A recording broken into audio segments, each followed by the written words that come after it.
Chapter 667. Seeing more than 10 of his men being captured alive, Yela's expression turned ugly. He finally started to take the cavalry of the 5-star army seriously. He originally thought that in terms of horsemanship, the Nuzan cavalry would be the best. Even the Mongol cavalry would be inferior to them.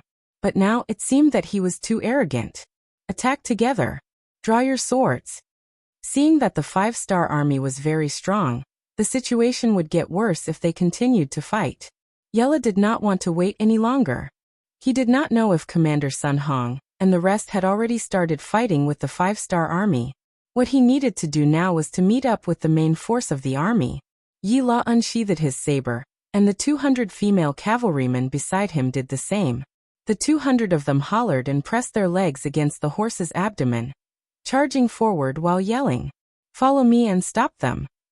Su Yunsheng, who had been staring at Yela for a long time, had a "I knew you would do this" expression on his face.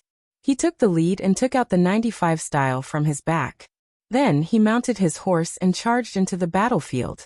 Firing immediately was the new requirement that Yang Qindong gave to the Cold Vanguard soldiers. Since the next step was to fight on horseback, how to steadily fire and hit the target at high speed became the main training direction for the Cold Vanguard soldiers. Some of the requirements sounded easy, but they were quite difficult to fulfill. For example, firing immediately was something that only a few people in the reconnaissance battalion could do. They were able to hit the target while on a moving horse. Coincidentally, Su Yunsheng, as the battalion commander, was a soldier with this level of skill. As the warhorse moved forward, Su Yunsheng held his gun and slowed his breathing. After he got used to the bumpy ride of the warhorse, his right index finger moved slightly. Then a bullet was fired from the gun barrel. The bullet flew straight towards Yi Ladeo, who was waving his saber as he charged forward. He did not hurt anyone because Su Yunsheng thought highly of Yela's ability to be able to train cavalry that could compete with the scouts. This kind of person was definitely a talent. This was also what the 6th young master needed. Bah! After a very unexpected gunshot, Yi La, who was running on his horse, felt his right arm sink. When he looked up instinctively, his eyes were filled with horror. He didn't know when, but there was a big gap on the sword in his hand, and the blade was about to break. Su Yunsheng, who fired this shot, was also secretly thankful for his luck. After a period of training, after wasting a lot of bullets, he could now hit a target on a moving horse. However, for an object as thin as a blade, the probability of hitting it was still very low. 1 out of 5 shots was already the limit. For this shot to hit, there was more or less an element of luck involved. Su Yunsheng secretly thought that he was lucky, but in Yi La's eyes, it really shocked him. Since the other party was able to hit his saber with a gun, wouldn't it be easier for him to kill him? How could the 5-star army's marksmanship be so good? Where did they come from? After becoming a Chiliarch of Beiming, Yi La more or less had a certain understanding of guns. However, from what he knew, Beiming's guns were extremely low in terms of stability and accuracy. Only the legendary mercenaries of the Duke of Loyalty's mercenaries were truly powerful, and they could fight against 10 or even 100 enemies. Could it be that the other party was using the world's most advanced guns? The thought only flashed through his mind for a moment. Yi La, who had already started his charge, didn't have time to think too much. Although he was indeed frightened, what if the other party was just coincidentally stunned? Moreover, he didn't think that the other party would intentionally hold back when they had the ability to kill him. They didn't have any relationship, so why would they do that? Quick, be careful. They have guns in their hands. We can only gain an advantage if we get close to them. Charge with me. After a short moment of hesitation, Yi La's shout rang out again. At this moment, there was only one thought in his mind, and that was to charge in front of the other party, cut them down from their horses, and then snatch the guns in their hands. That way, he would be able to gain a great merit. The Nuzan cavalry could be said to be built by Yi La himself. He had invested all of his wealth and energy into it. The other people could name these 300 cavalry, and they treated each other like brothers.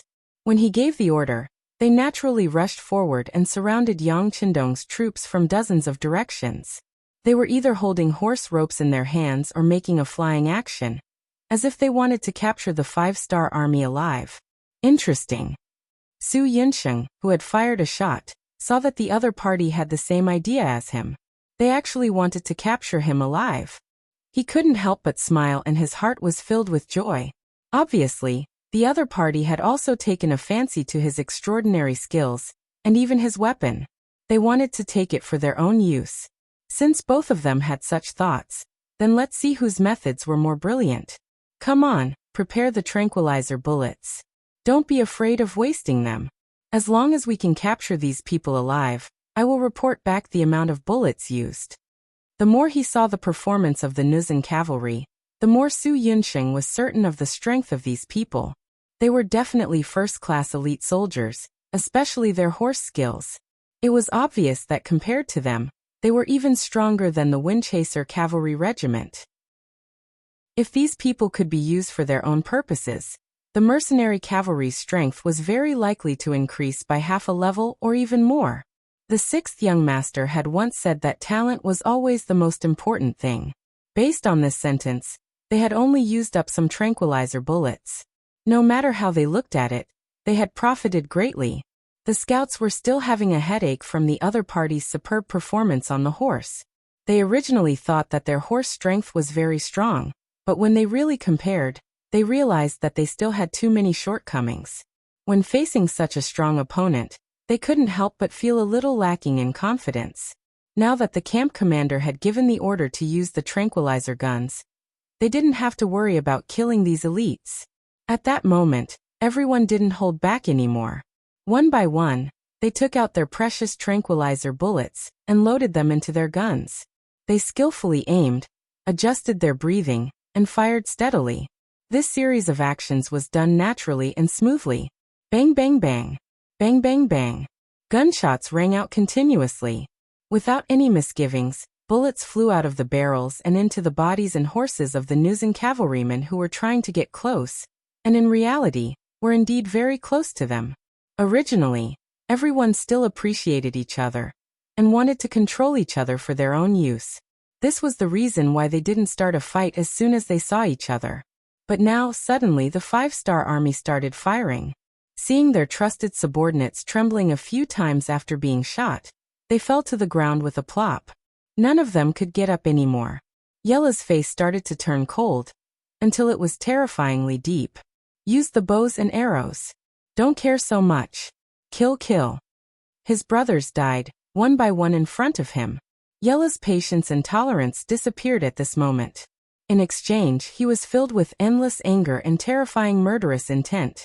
Yella was finally serious. He didn't want to capture prisoners of war anymore. He wanted to pay blood with blood. But at this moment, Yella's reaction was still a little slow.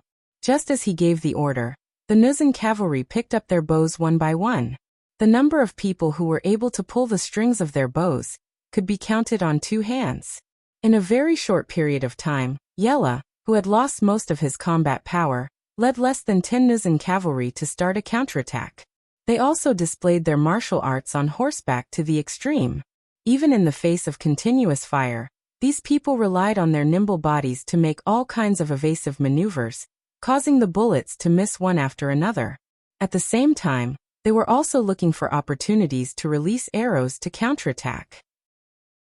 In a short period of time, 7 scouts had been hit by arrows, falling to the ground after being hit by the arrows or being hit by their horses.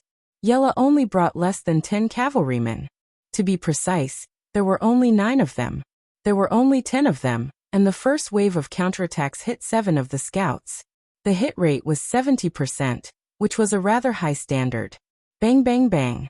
Using the short period of time when the enemy finished firing the arrows, another 5 Nuzan cavalry were shot and fell from their horses. Yella, who only had 4 cavalrymen by his side, roared and cursed. Then he turned around and left very straightforwardly. After seeing the accurate marksmanship and powerful firearms of the 5-star army, he knew that it was impossible to win with the amount of people he had now. Since that was the case, he left and remembered this hatred in his heart, and looked for an opportunity to take revenge. Yila wanted to leave, but how could Su Yinsheng allow it? He shouted and gave chase. He himself rode his horse and chased after Yila. Anesthetizing the enemy was only a method. If he really wanted to persuade them to work for him, he knew that all hope fell on the enemy's Chiliarch. As long as he captured this person alive, there was a high possibility of subduing the cavalrymen. Otherwise, the problem would be difficult to solve. With a clear goal, Su Yunxing brought a squad of elite scouts and chased after Yella. A squad of scouts just to deal with a single cavalryman. This was extremely rare in the history of Yang Xie's scouts. It was also destined that Yella would not be able to escape. Yella's horse skills were indeed very good. His horse was also not an ordinary warhorse. It seemed to be psychic. It seemed to know its master's intentions and rushed out of the encirclement of the scouts several times when it was extremely dangerous. Yella's warhorse was well protected. It was covered with a layer of armor, even the head was covered.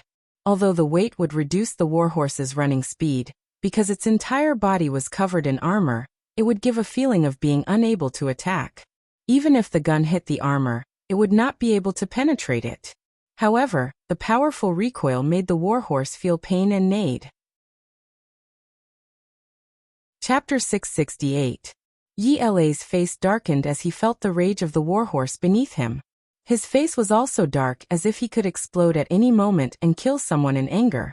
When he thought of the elite cavalry that he had painstakingly built over the years being killed one by one in such a short period of time, he wanted nothing more than to fight the 5-star army with his life on the line.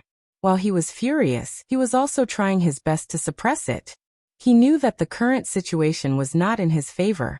If he wanted to fight with his life on the line, he might be able to kill a few opponents, but he would have to leave his life here. Death was no longer something he was afraid of. He was afraid that after he died, no one would be able to avenge him and his brothers, so he could only endure. Under the siege of 10 people, even the chainmail could not protect him. The warhorse kept neighing as it was injured, but he ignored it all. Relying on his black armor and exquisite skills, he commanded the warhorse to charge out of the battlefield. What he saw from the corner of his eyes made him clench his teeth again. It was not for anything else, but because the 5 bodyguards that followed him were also hit by the 5-star army and fell from their warhorses. This time, the 300 riders he had brought with him had all been annihilated, and he was the only one left. This made him even more determined to escape, so that he could rise again and take revenge. Battalion commander, this guy is slippery. His perception is very strong, and our bullets did not hit him.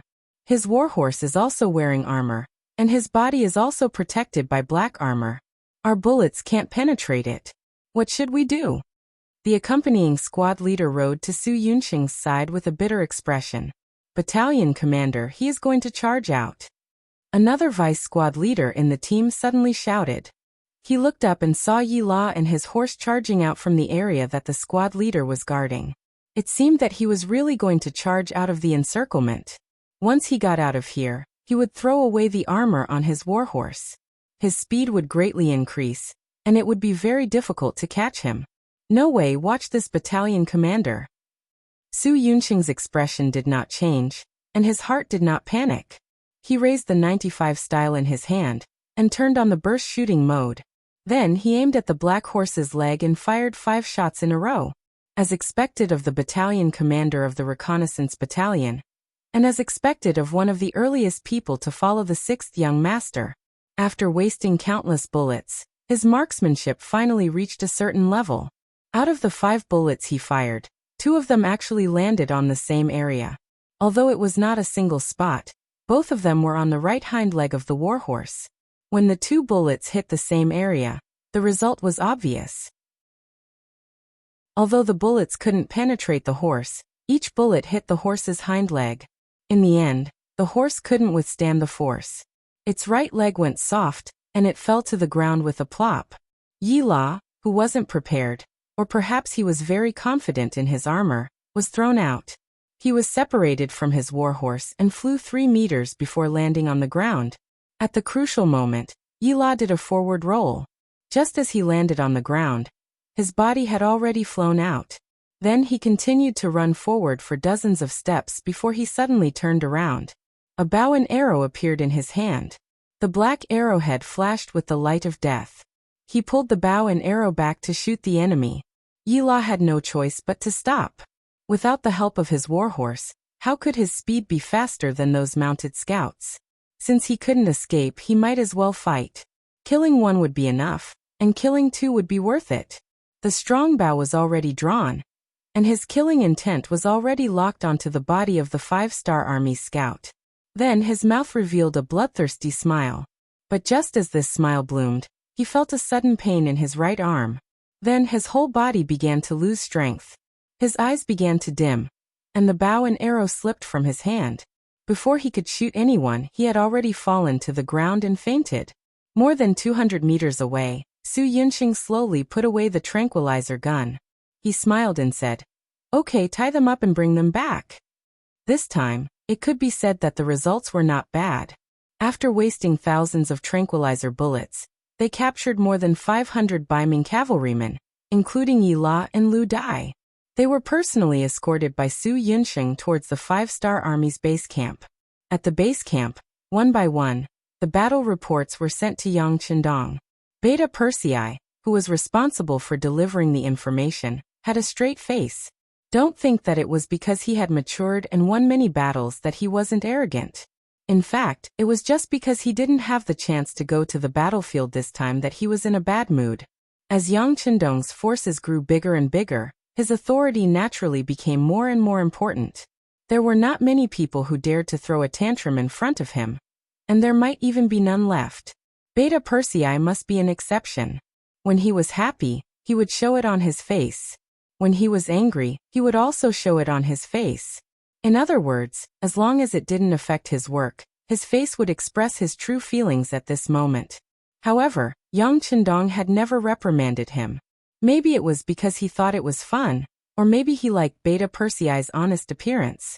In short, when Beta Persei was angry, he never got angry. Instead, he always looked at him with interest.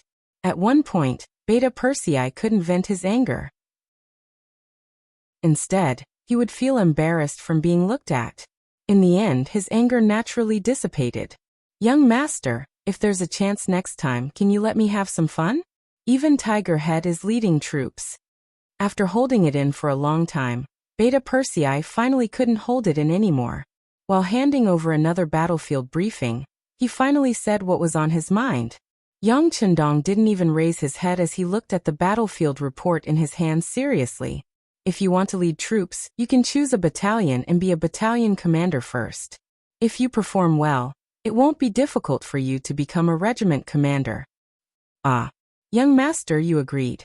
Hearing that he could finally lead troops, and a battalion commander at that, Beta Persei's face suddenly bloomed with a smile. "Yes, I agreed. If you agree, you can now hand over to Chiovi and Dao Zhao's teams and leave." Yang Qindong finally raised his head and looked at Beta Persei, who was standing there foolishly, with a smile on his face. "Okay, no." Beta Persei smiled and kept nodding, but then he seemed to have thought of something and immediately shook his head like a rattledrum. "Beta Persei will follow young master, forever by young master's side." Beta Persei finally reacted. With his experience of following Yang Qindong all this time, being a battalion commander in the army would not be considered an important position. On the contrary, it would be a very normal thing. With his status and experience, even if he were to become a regiment commander, no one would say anything about it. But once he really left the army, it would be very difficult for him to return to Yang Qindong's side. This was definitely something he could not accept. Beta Persei did not forget what kind of role he, Yang San, Yang Si, Yang Wu, and Yang Lu had when they came to Yang Qindong's side. They were the Yang family's servants, protecting the 6th young master's safety, and also responsible for some of the Yang family's affairs. This was their duty and pursuit. But now, if he wanted to go to the battlefield, he would have to violate his original promise and goal. This was equivalent to betraying his own life. This was something Beta Persei would not allow to happen. But after a moment of joy, he suddenly thought of these things. He remembered that the 6th young master had said that he could leave after handing over his work. Did that mean that he would not be able to come back? Compared to being by the 6th young master's side to protect his safety, not to mention being a battalion commander, even being a regiment commander or a division commander would not be enough to move him. Beta Persei suddenly went back on his word. Yang Qindong's expression did not change, but he asked very seriously. I just said that I agree. If you agree, you can leave now. No, young master, I don't agree.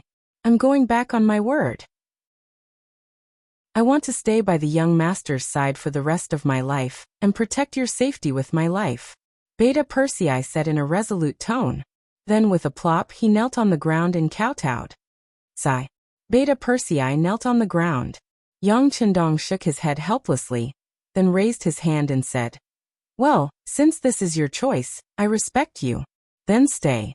It's just that I don't want to hear the same words a second time. If you have such thoughts again next time, then just leave. Do you understand? Understood, young master. Don't worry, I won't have such thoughts in my life. Beta Persei kowtowed 3 more times to the ground before he slowly raised his head and breathed a sigh of relief. He knew that the young master was not angry with him for saying these words. It seemed that he needed to go back and reflect on himself. Being able to stay by the 6th young master's side was something that many people wished for. He actually wanted more. He really did not know the immensity of heaven and earth. Beta Persei stood up again. Yang Chendong was no longer looking at him. Instead, he placed the battlefield briefing in front of him. Well, take a look. Battalion Commander Su said that this Beiming general called Yella has some skills. You can fight with him later and find out what abilities he has. As soon as he heard that there was a fight, a smile reappeared on Beta Persei's face. Oh, okay. Please rest assured, young master. I will definitely teach him a good lesson later. The battle was won, and the dispatched troops returned one after another. Yang Chendong rode the white dragon horse and stood at the gate of the barracks with a group of people to welcome the victorious army. When any army passed by him, they would salute him solemnly as a sign of respect. Smoke was already rising in the barracks. The 2 auxiliary barracks that were left behind had already cooked fragrant food and were waiting to reward the army. The soldiers who entered the barracks first handed over their spoils of war, the noses of the dead enemies, to the officers who recorded their achievements.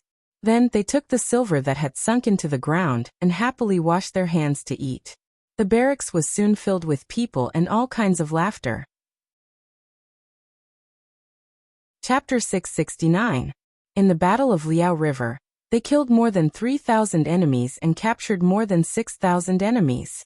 They also seized countless war horses and various resources. The 5-star army only suffered less than 100 casualties.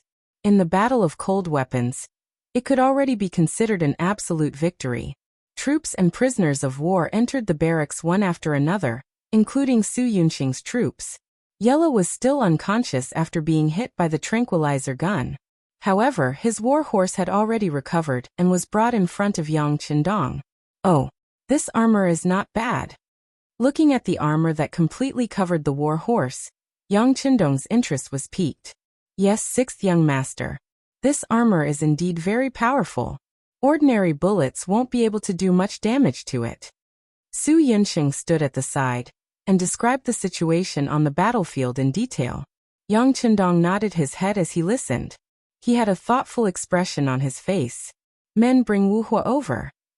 Wu Hua, the blacksmith who specialized in making saddles and armor for war horses, came in front of Yang Chendong. As soon as he arrived, he didn't wait for anyone to ask him and walked in front of the war horse. He carefully observed it and then touched it with his hands. His face flashed with excitement, like a young lad who saw a beautiful girl. He loved it so much that he couldn't bear to part with it. All right, you've seen and touched it. Tell me, can you make a war horse armor like this? Yang Chendong chuckled as he rode on the white dragon horse. I can. However, it requires a lot of materials. This kind of iron isn't ordinary iron. It has been tempered thousands of times. Let's put it this way. After 100 gene of iron is tempered, it's already not bad if 5 gene is usable. After all, considering the toughness and weight of the iron, there can't be any impurities. Wu Hua, who already had an idea in his heart, turned around and reported to Yang Chendong respectfully. 5%? Yes, that is indeed necessary. Yang Chendong nodded in agreement. Su Yunxing had said that the warhorse's speed didn't decrease significantly because of the iron. This was enough to prove the strength of the iron. This was also the point that he valued the most. Of course, this also meant that a large amount of iron was required to make such armor. Even with Yang Qindong's wealth, it was impossible to equip all the warhorses with such armor. Even though the amount of steel that Crimson Nest City had prepared over the past few years wasn't small, both the weapon factories and the shipyards required an extremely large amount. Not to mention, when Yang Qindong left, there was a new factory, a tank factory, which required even more materials. It was impossible for him to have any spare energy to support the creation of the warhorse chainmail. Looks like I'll have to figure everything out myself. However, the amount of iron needed to build a cavalry of over 10,000 men is also enough to make one sai. Yang Qindong's thought of equipping all the warhorses was immediately extinguished. Knowing that it was impossible to do it, but insisting on it wasn't a firm decision, but a fool. How about this? Take out all the iron we have. This young master will think of a way to obtain some from the surroundings. It shouldn't be a problem to equip 100-men squad first. Yang Qindong quickly made a decision and his gaze landed on Wu Hua. If possible, he planned to equip his 2 guards first. That way, his safety would be guaranteed, and the other officers wouldn't have to worry about him when he went anywhere. The number of security squads on both sides has been expanded from the original 30 to 50 people per squad. As long as there are enough materials, I can lead the blacksmiths to create the chainmail. Wu Hua had a face full of confidence. Interest was the best teacher. He had been learning blacksmithing from his father since birth, and now had over 30 years of experience. It wasn't that he wasn't capable enough to produce anything good, but that the conditions and environment didn't allow him to do so. However, if there were enough materials, he was confident that the chainmail he produced wouldn't be inferior to anyone else's. All right, then it's settled. Not only do we have the Iron Horse chainmail, there's also an impenetrable black armor over there. Let's forge them all, haha. Yang Qindong laughed heartily in satisfaction. Then, he touched the chainmail affectionately and sighed with longing. In the camp, the soldiers had a warm meal, and everyone was refreshed. The commanders of the various battalions and companies also took the opportunity to start targeted training. They were given remedial training based on their performance in the previous battle, so that they could have a better performance in the next battle. The captives were gathered together and given a full meal. When they saw that there was meat in the dishes, and that there was a lot of meat, they actually ate to their heart's content. For a moment, they seemed to have forgotten that they were captives. Yi La and Lu Dai were also among them. When they saw that their subordinates were still alive and wolfing down the food, they couldn't help but sigh in their hearts. In order for the Nuzan tribe to have the ability to protect themselves in the future, although one of them was a Qianhu captain, and the other was a Qianhu vice Qianhu captain, they had been living in poverty all these years. All the money was spent on equipment and training, so they rarely ate meat. The clansmen had never complained. It wasn't that they didn't have any ideas, but that they knew that the hardship they suffered now was so that their clansmen could live a more free life in the future. Now that they had become captives, there was no future for them, so they might as well eat to their heart's content. A trace of tears flowed out of Yi La's eyes. After recalling the scene, he knew that he had let down his soldiers too much. However, at the same time he was very happy. He thought that his brothers would be killed in front of him, and that they would be separated by life and death. He didn't expect that when he woke up his brothers would still be alive. At most, they were a little injured, but not a single one of them had died. This made him very happy, but at the same time, he was very curious about what methods the 5-star army used and how they did it. Yi La and Lu Dai, my young master wants to see you. Su Yunxing appeared in front of the captive camp. After seeing that the two of them had finished eating and had put down their bowls and chopsticks, he shouted. As soon as he finished speaking, the 500 captives all stood up. Regardless of whether they were full or not, they all stood up in unison and glared at Su Yunxing with ferocious gazes. Although they didn't have any weapons in their hands, they still had their fists, legs, and teeth. As long as they were still breathing, they wouldn't let anyone threaten the safety of the two generals. Su Yunxing saw the collective performance of the Nuzan cavalry, and praised them in his heart. Just from this point he could see that the two generals should be loved and respected by their soldiers. Wasn't this the talent that the 6th young master needed? All right, I'm not bringing you to interrogate you, not to kill you. Besides, if I really want to kill you, do you think you can stop me? Although Su Yinsheng was very optimistic about the Nuzhen cavalry, his face was still very serious. Before they submitted to the sixth young master, they were still his enemies. Yi La and Lu Dai understood the meaning behind Su Yinsheng's words. Furthermore, they were now under someone else's care. Did they really think that they could not go out just because they wanted to? If they angered the other party, they would only implicate their subordinates. All right, everyone sit down. I'll go out with Chiliarch Lu. Yi La knew that he couldn't make the decision now. Even if he didn't want to, what else could he do? Besides, he also wanted to see who the general of the five-star army was, and how he could train such a powerful cavalry like Su Yinsheng. With the two generals speaking, although the soldiers still had some complaints, they couldn't say anything. They could only remind the generals to be careful, and watch the two of them walk out of the captive camp. On the way to the main tent with Su Yinsheng, Battalion Commander Su whispered to them. When you see the young master later, please be more respectful. Even if it's not for yourself, for the sake of your brothers and clansmen, please pay attention to your words. Otherwise, no one can save you. Although Su Yinsheng knew that the sixth young master loved talented people, if they relied on their talents to become arrogant and even spoke hurtful words, even if the sixth young master was magnanimous and didn't lower himself to their level, who knew what Tiger's Mane and Beta Persei would do?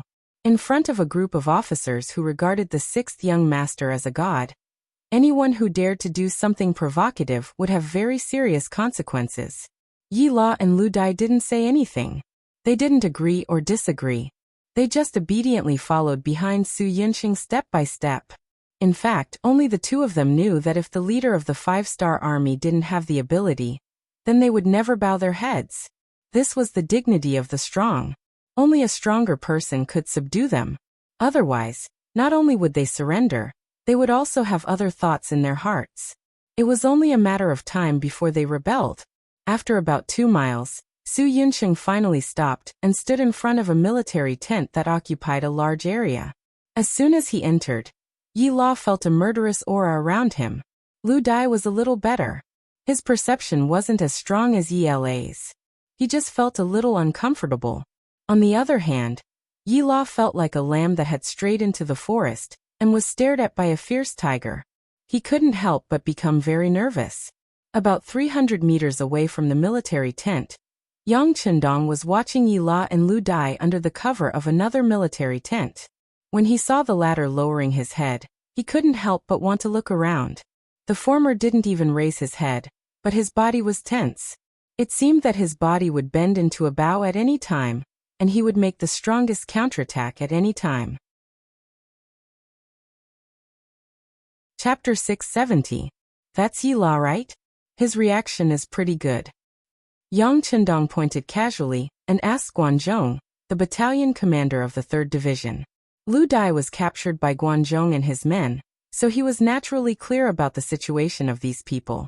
Hearing the 6th young master's question, he cupped his fist and said, "Yes, that person is Yi La." When they captured him, Battalion Commander Su took a full squad of soldiers and spent some effort to capture him. Well, he's someone with some strength. Yang Chendong had heard about these things a long time ago, so there was nothing strange about it. This led to the current move of probing. He deliberately arranged for the Wolfang Special Forces to ambush near his tent in order to put pressure on the opponent and see how Yi La's perception was. After all, if he wanted to become a general who led troops and was trained to be a general who led an independent team, if he didn't even have the ability to perceive danger, then no one would feel at ease handing over military power to him. Knowing that Yi La's strength was not bad, Yang Chendong turned his head and looked at Beta Persei. "How about it? If your hands are itchy, go and give it a try." "Yes." Beta Persei, who had been impatient for a long time, agreed and walked towards the tent. His tall body seemed to cause a tremor in the ground every time he stepped on the ground. It could be seen that Yang Er's strength had improved during this period of time. Su Yinsheng, who was still standing in front of the tent, was not in a hurry at all. His task was to bring these two people here. As for what would happen next, it was something he needed to worry about. Yi La and Lu Dai behind him, especially the latter, had been standing there for a long time, but no one came to greet him. This made him very puzzled. He endured it, and was about to raise his head and ask Su Yinxing how long he was going to stand there. As soon as Lu Dai raised his head, he felt a murderous aura appear beside him. Lu Dai hurriedly turned around and saw Yang Er, who was only 5 meters away from him. With a height of nearly 1.9 meters and a weight of more than 100 kilograms, no one could ignore him standing there. When Lu Dai saw him, for some reason he instinctively made a defensive move. Beta Persei saw all of this. You. No, my opponent is him. Yang Er shook his head in disdain when he saw Lu Dai staring at him with a defensive expression. He spoke in an arrogant tone. No matter what, he was still a vice-chiliarch, and he had the bloodline of the Nuzin clan. When had he ever been looked down upon like this? Lu Dai raised his head and glared fiercely at Beta Persei. He opened his mouth and said, "You're very arrogant, but you have to know that you're not good at fighting just because you're big. If you have the ability, let's fight. I'll let you know the consequences of being frivolous." Arrogant. Yang Er laughed out loud. Originally, you weren't qualified enough for me to deal with you. However, since you're so arrogant, then come at me. Let's see who's the arrogant one here. After he finished speaking, Yang Shou hooked his finger at Lu Dai, making a provocative gesture that seemed to be asking for a beating. This gesture was naturally learned from Yang Qindong. At that time, it was this gesture that was so awesome, awe-inspiring and cool. It was also because of this gesture that the first and second guard teams were completely wiped out.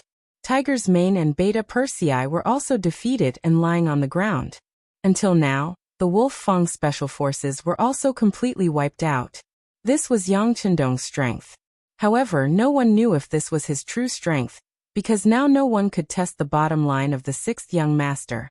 Everyone only knew that once this gesture was made, these people combined were no longer his opponent. Imitating the 6th young master, Beta Persei also made the same gesture, which aroused Lu Dai's anger. Although he didn't know what this gesture meant, the contempt and disdain in Beta Persei's eyes were undoubtedly revealed. Since this was the case, of course he would make a move. He wanted to let this arrogant person know what the consequences of daring to underestimate him were. Aha! With a shout, Lu Dai's feet constantly kicked up dust on the ground. He had just eaten, and was now full of strength. Coupled with his anger, his speed was even faster than usual. After running for 7 or 8 steps, Lu Dai, who had accumulated enough power, suddenly leaped into the air, and smashed his fist down on Yang Er's head with the force of Mount Tai. Humph! Lu Dai's eyes were fixed on the other party's body. When Lu Dai leaped up, Yang Er let out a disdainful snort. Then, without any movement, he tilted his head, causing the fist to hit empty air. The fist smashed down on the corner of his clothes. Lu Dai's face did not change in the slightest when his attack failed. Originally, he did not expect this punch to succeed. This was originally a probing move, and the next kick was his real killer move. His body rotated in mid-air, and his right leg kicked out towards Beta Persei's head. The speed of this move was so fast that even Beta Persei could not dodge it. Since he could not dodge, Beta Persei simply tilted his head again, then raised his right arm to block his more vulnerable neck. Clang! The kick landed squarely on Beta Persei's forearm. The powerful force caused Lu Dai's body to tremble, and he retreated several steps. At this moment, there was a trace of pain on his face. This time, he was the first to attack. But when this kick landed on Beta Persei's arm, it was as if he had kicked a thick iron plate. It brought him endless pain, causing the corners of his mouth to twitch. Still want to leave? Seeing that Lu Dai, who had failed in his attack, wanted to land and retreat again after the kick, Beta Persei was not willing to agree. He did not make a move before because he wanted to test the opponent's ability. Now that he knew the opponent's approximate strength, it was time for him to counterattack. With a roar, Beta Persei's right arm suddenly grabbed forward, accurately grabbing Lu Dai's ankle in his hand. Then his body suddenly spun on the spot, forcibly lifting Lu Dai's body into the air. You can go now. After spinning for more than half a circle, Beta Persei felt that Lu Dai's entire body was spinning with his body. He suddenly loosened his grip, and the figure flew forward like an arrow. Puff. After about a breath's time, Lu Dai's entire body was smashed to the ground. At that moment, he felt as if all the bones in his body had fallen apart, and there was nothing but pain. This was because Beta Persei had controlled his strength. Otherwise, this throw would have smashed him to death. After Lu Dai was thrown out, Beta Persei regained his footing.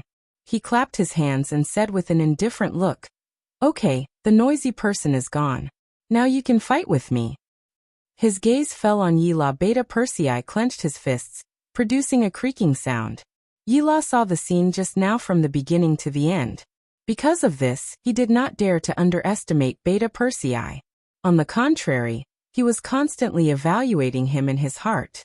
In the end, he shook his head and said in an unwilling and sad tone, "I'm not your opponent." Oh, Beta Persei, who was preparing for a big fight, suddenly froze after hearing Yila's words. This was inconsistent with the task given by the young master. After thinking for a while, he turned to look in the direction where Yang Chendong was standing. At this time, Yang Chendong was striding over and happened to hear Yila's answer. Compared to other people who would show a look of suspicion or even contempt, Yang Chendong's expression did not change. On the contrary, if one looked carefully, there was a trace of joy. In this era, people who could ride horses on the battlefield all boasted that they were men. Each and every one of them had their eyes on the top of their heads. When it came to a bloody battle, it was about who had more people, who had more strength, and who dared to fight to the death. On the contrary, there were very few people like Yila who admitted that they were inferior to others in terms of strength. But because there were very few of them, it was abrupt and even looked down on by most people. As a northern Ming guard 1,000 households, admitting defeat before the battle was naturally a sign of cowardice in their eyes. It was a cowardly act.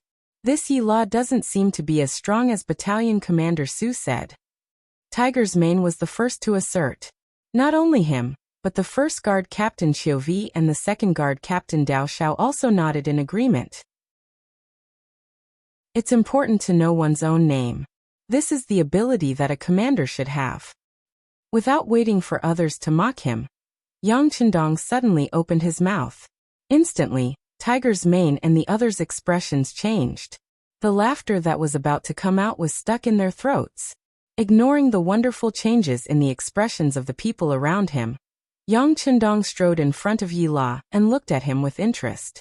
"Well, you admit defeat before the battle. Do you know that people will look down on you if you do this?" Yang Chendong did not reveal his identity, so Yila did not ask. But he could still see that although the person who asked the question was young, he was indeed surrounded by people like the stars around the moon. His identity must not be simple. Out of politeness, he replied, "It doesn't matter if people look down on us or not. We live for ourselves, not in the eyes of others." Interesting. Hearing this answer, Yang Chendong seemed to be even more interested.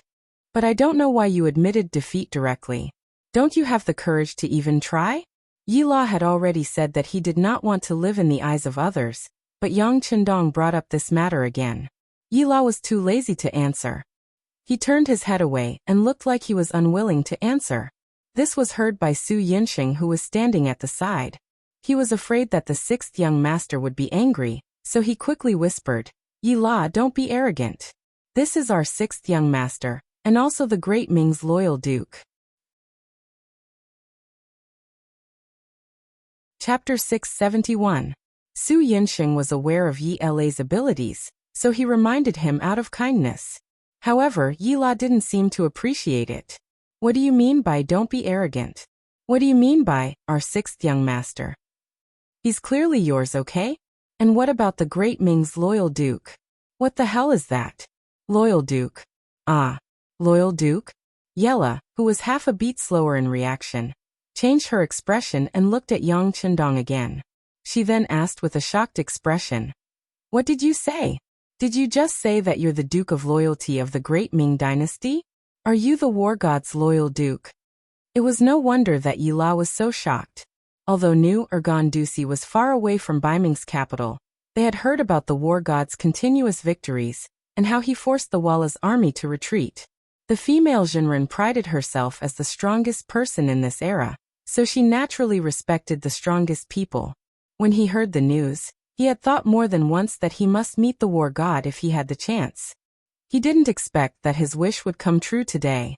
Yi La stood in front of Yang Qindong in shock. His eyes kept looking at Yang Qindong. He found that the god of war was very young and had a scholarly aura. He didn't seem to know any martial arts at all. Was he really the god of war? He didn't know that Yang Qindong could hide his murderous aura under the nourishment of the qi. He had reached the realm of returning to his original state. Unless he wanted to let the other party know.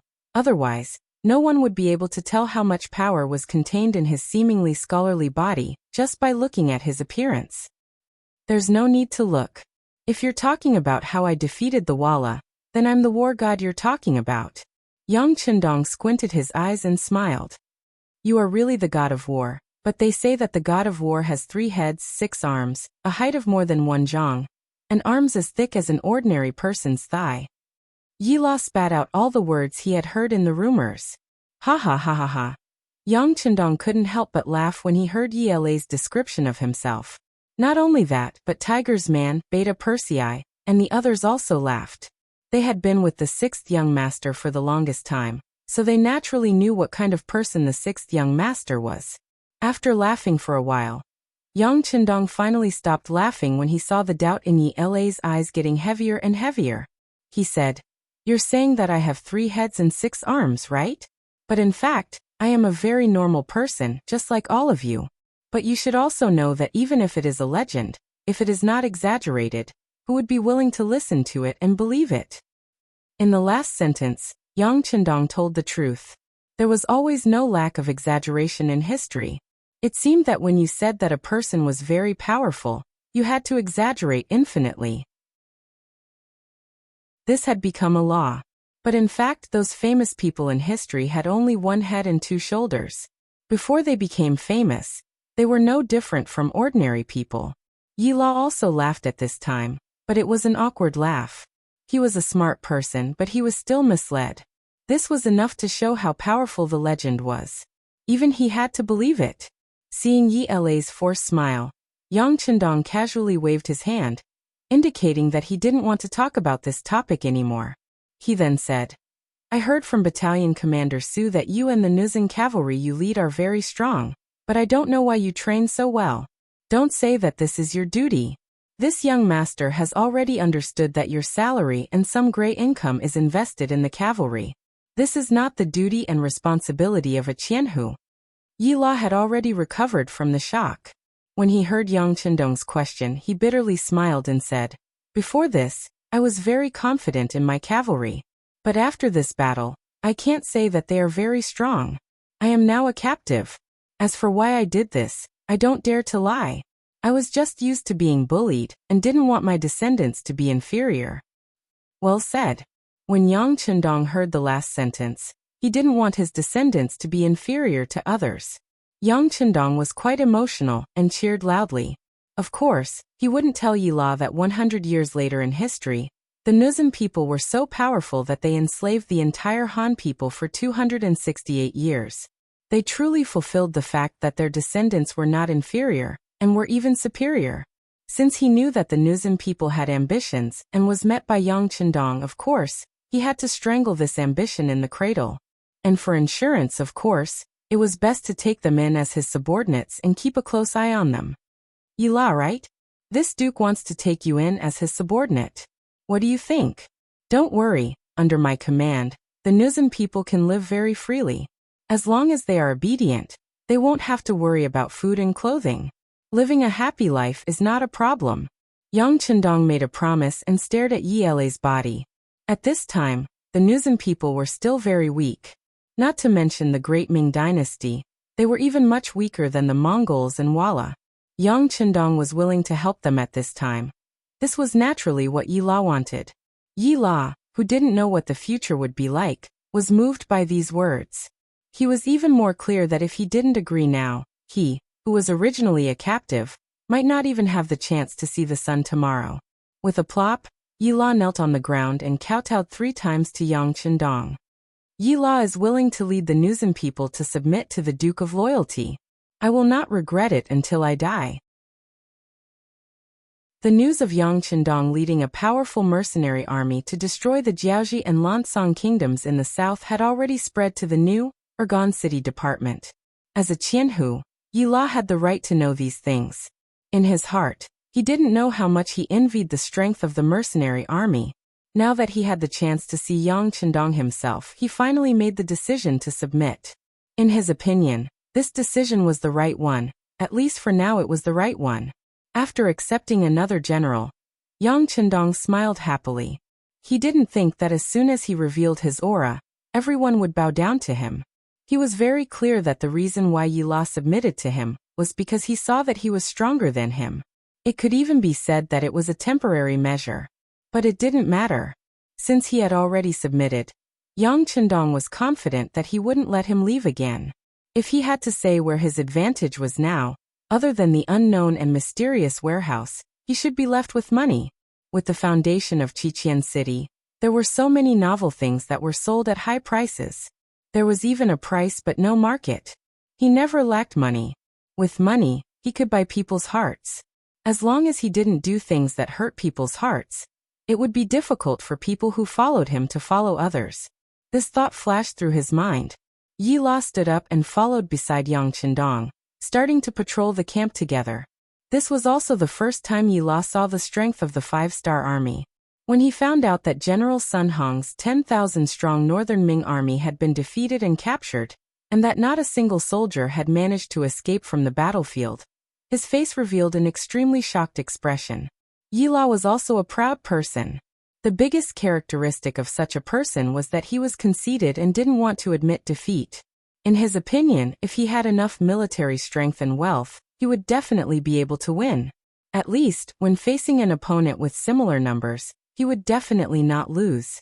However, he had to admit that no matter how conceited he was, if he wanted to use only 600 cavalry to face Sun Hong's 5,000 cavalry, 5,000 paces, he still didn't have the slightest chance of victory. Yang Qindong did it. Although this was because he had more than 10,000 soldiers in his hands. However, on such an intense battlefield, to not let a single person escape, and to absolutely seal off the news, this still shocked him. At the very least, it would be very difficult for him to do this. Seeing Yi La's shock, Yang Qindong said with a smile, "There's no other way. I am the Duke of Loyalty personally conferred by the Baiming Emperor. It's best not to spread the news of me beating my own people." Yi La couldn't help but tense up. That's right, this is the Duke of Baiming. However, even though you knew this, you still didn't hesitate to make a move. I'm afraid you already know what you are thinking in your heart. Of course, this was just a thought in his heart. Right now, Yi La was still a prisoner. Although he said that he had surrendered, who knew if it was true or not? Since he was a newcomer, there were some things that couldn't be said carelessly. While patrolling the barracks, the two chatted. As they talked about the warhorse uniform. Yang Qindong didn't intend to hide anything. He said that he was very satisfied with the impenetrable armor, and wanted to imitate it to make some. He also asked about some things that he should pay attention to. There was no secret about the warhorse uniform. This was something that anyone could make after accumulating a certain amount of wealth. It was just that most people didn't have the courage to do so. Yang Qindong wanted to make one, and this one alone was more than 100 sets. Yi La was shocked again, but at the same time, he couldn't help but think that this was what it meant to be rich. He didn't even know how much time it took to make a set of his own, but he did it just like that. It was good to be rich. This wasn't a secret to begin with, and he could use this opportunity to express his loyalty. Yi La said that he would look for the blacksmith in the army later, and tell him some of the problems he would encounter when making the warhorse uniform. He would try his best to avoid some common mistakes and take fewer detours. Very good. Yang Qindong nodded approvingly. He looked at the barracks on the left and pointed casually. Let's go over there and take a look. Yi La, who was following beside Yang Qindong, naturally nodded in agreement. He only thought that Yang Qindong was showing off his strength and martial prowess, so he didn't think too much about it. However, when he entered the barracks, his expression was no longer as calm as before. At this moment, his face was full of shock. Of course, ever since he had followed Yang Qindong for less than an hour, He had been shocked so many times that he had probably forgotten how many times he had been shocked. Chapter 672. In Yella's line of sight, his clansman, Hulu, was sitting cross-legged on the ground with his back facing him. He was having a meeting with a few generals. Whether it was Yang Chendong or Yella, they had chosen a good vantage point. From here, they could not be seen by the other party and could also hear what they were saying. Therefore, Hulu and his men's words were clearly heard by them. Battalion commander, I just went to get a new saber. Heh, don't even mention how sharp and tough that thing is. When I used my old saber to fight against it, it only lasted 6 hits before it broke. Battalion commander, I just used my merit to exchange for silver. After dividing it among the brothers, each of them can get at least 80 silvers. 80 silvers, battalion commander. If it was in the past, I wouldn't have dared to think that we could get so much from a single battle. Battalion commander, when I passed by our logistics carriage just now, I accidentally saw that there were still quite a few military uniforms there. We have already joined the 5-star army. Why don't you ask when you can distribute the military uniforms? The 3 divisions are all wearing the same uniform, and they look very spirited.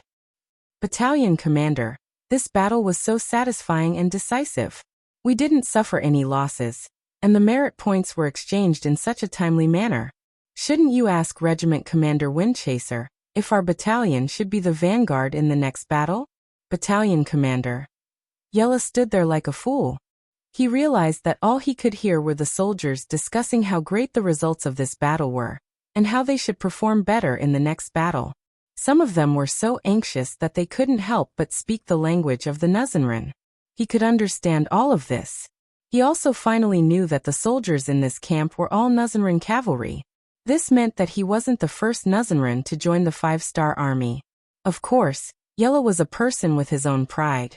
He didn't care about this problem. However, the fact that his clansmen had joined the 5-star army, and from the looks of it, they were very sincere. This was far beyond his expectations.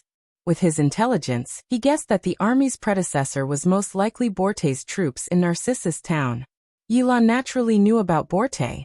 Not only that, but he was also the backer of the Baiming army. Otherwise, the Sa-Cha River Guards and the Com garrison were not far from Narcissus town, so the Baiming army had never made things difficult for them. It was impossible to say that he did not contribute. Yi La had even thought of accepting this army as his subordinates one day after they had been trained. Narcissus town wasn't the only Jurchen knights without a designation. There were many of them in the vicinity, and they were of different sizes. Yi La was quietly observing them, waiting for the army to be strong enough and experienced enough before he would step forward to recruit them. If he wanted the Jurchen knights to become strong and not be bullied by others, he couldn't do it alone. He needed the help of more knowledgeable people. He didn't expect that before he could decide whether to recruit the troops from Narcissus town, they had already become a part of the 5-star army. Judging from their performance just now, they had completely integrated into the army. At the same time, they wanted to perform better in the next battle. This was what really stimulated him. He was also a Jurchen knight, so he knew how proud the people of this race were. Unless the opponent's strength was boundlessly strong, how could they be so sincere? Could it be that the 5-star army was really that strong? Could it be that this great Ming war god who looked like he was in his early 20s was really a deity who had descended from the heavens and had the ability to command an army at such a young age? Suddenly, Yi La felt a weight on his shoulder. Out of instinct, Yi La wanted to fight back. However, no matter how hard he tried, the big hand remained unharmed. Even though he was drenched in cold sweat, he still couldn't do anything to the big hand. You should be able to tell that these people are also from the Jurchen tribe. Since you're here, let's go in and have a chat. If you have anything to say, you can find me at any time. Yang Chendong's voice was like a spring breeze as it traveled into Yi La's ears. Then the large hand moved away, and Yi La felt that he could move again. She turned around and saw Yang Chendong striding away, surrounded by a group of people. For some reason, his back seemed to have become so tall and big at this moment. Wiping the cold sweat from his forehead, Yi La thought that it was fortunate that he chose to surrender. Otherwise, He was afraid that the big hand just now could have easily taken his life. Yi La suppressed the anxiety and panic in his heart. After adjusting his mood, he strode into the barracks. He wanted to see what kind of charm the 5-star army had that could make Hulu and the other tribesmen submit so sincerely, and even be proud of becoming a member of the 5-star army. Tiger's Mane, who was beside Yang Chendong, had a constipated look on his face. He seemed to have something to say. If you have something to say, just say it. Looking at you like that, even I feel uncomfortable. This change naturally couldn't escape Yang Chendong's eyes, and he teased him. Hee Tiger's Mane, have you been eating too much meat recently? Your poop is dry. Beta Persei couldn't help but tease him. As soon as he said this, Qiu Vi Dao Xiao and the others also looked like they wanted to laugh, but they didn't dare to. It was really uncomfortable to hold it in. Yang Chendong's authority was naturally inviolable. As the most trusted person by his side, Tiger's Mane's reputation was not something that anyone could joke about. Only Beta Persei knew when to joke and when to be serious. Get lost, your poop is dry. When Beta Persei said this, Tiger's Mane's face darkened, and he looked like he was about to beat someone up. Beta Persei was naturally not afraid. In terms of martial arts, he was no worse than Tiger's Mane. The two of them were on par, so this time he puffed out his chest and looked like he was ready to fight if Tiger's Mane wanted to. Tiger's Mane had no choice but to turn his head and look at Yang Chendong, saying, Young master, I have a feeling that this Yella is very scheming, and doesn't seem to be sincere about surrendering. I know. Yang Chendong's footsteps did not stop, and he just nodded softly. Young master knows? This made Tiger's Mane have no choice but to stop what he was about to say. Originally, he just wanted to remind Yang Chendong not to be deceived by others' facades. After all, the young master was still young and he had won many battles. Who knew if the word pride would appear in his heart? But now that he heard Yang Chendong say that he knew, Tiger's Mane immediately shut his mouth and stopped talking. Since the young master knew everything, what else did he have to say? Was he trying to trick him? Tiger's Mane did not continue, and Yang Chendong spoke instead. Of course, I know that Yella won't sincerely surrender so soon, but you have to have confidence in yourselves. What we can give is far beyond what the current Baiming can give. This is where our confidence lies.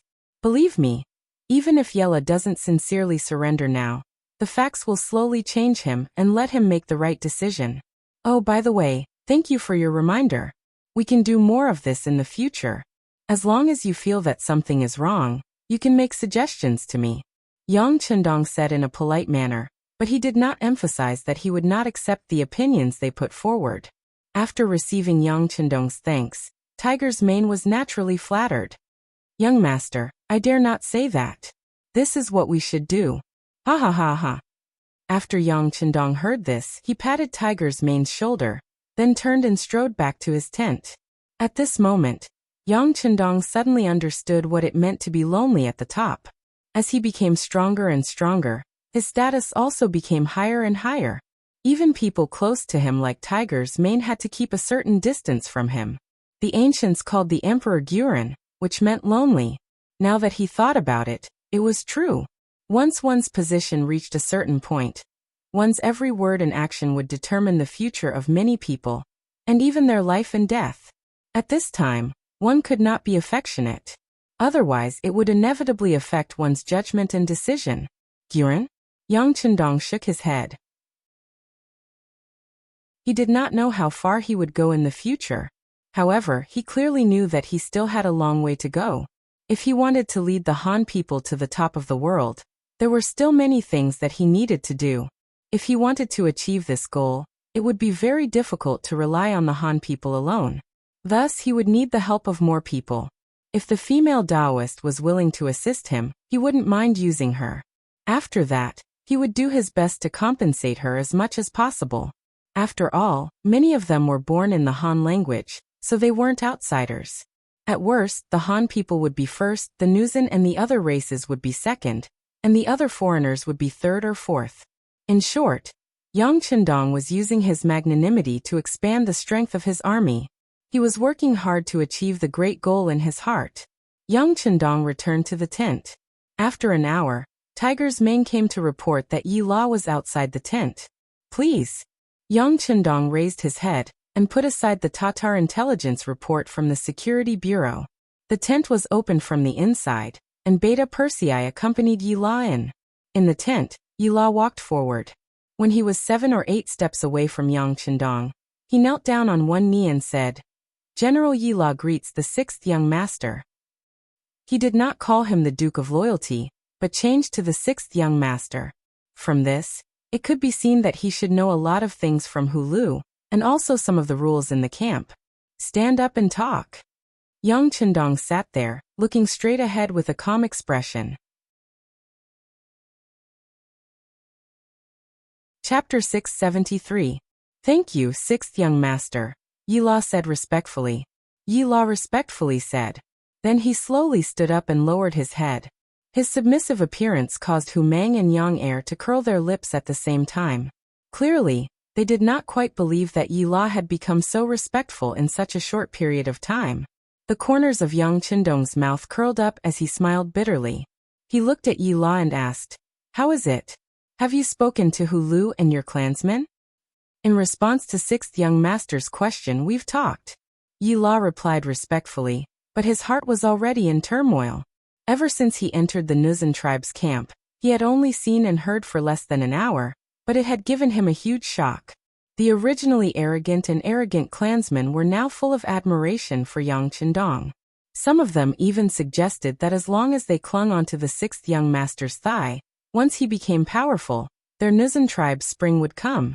When that time came, they would be able to completely change their oppressed state and obtain more power and freedom. It was fine if only one person said that, but when everyone said the same thing, including their general Hulu, Yi La couldn't help but feel terrified. How long had it been? It had only been slightly more than 10 days since they had returned without informing him that the 5 Astral Army had taken control of Narcissus Town.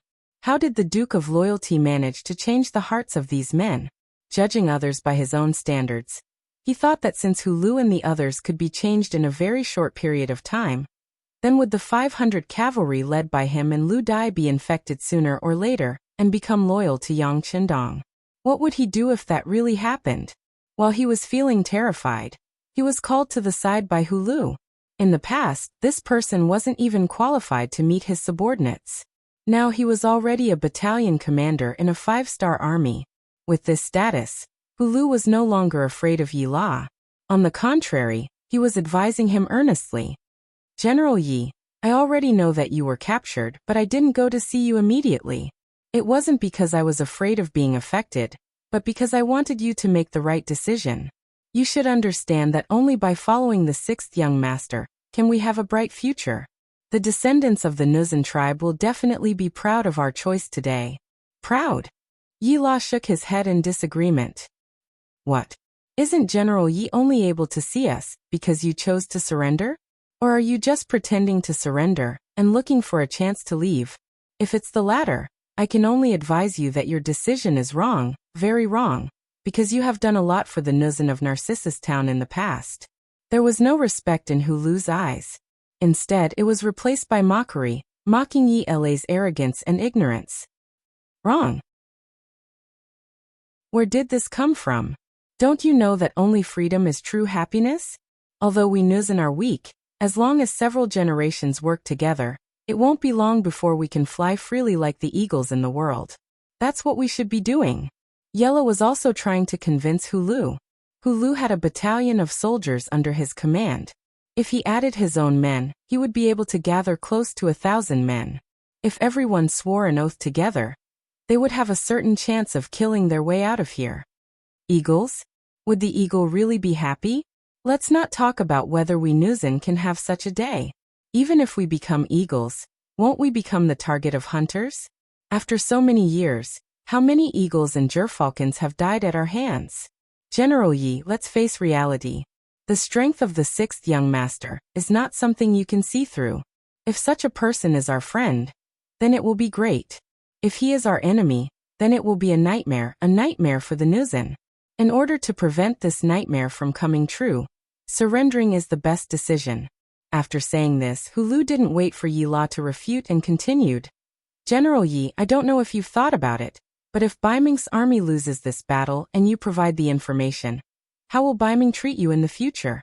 If Baiming's army disappears and you're the only one left alive, how can they be satisfied? You have nowhere to go. Yi La originally wanted to continue arguing with Hulu, but after hearing Hulu's words, she became speechless. That's right. This time, Sun Hong and the others had received his intelligence before sending out their troops. Now that their commander had died in battle, and all the soldiers had been captured by the 5-star army, not a single one of them had escaped. If he escaped, how would he explain it?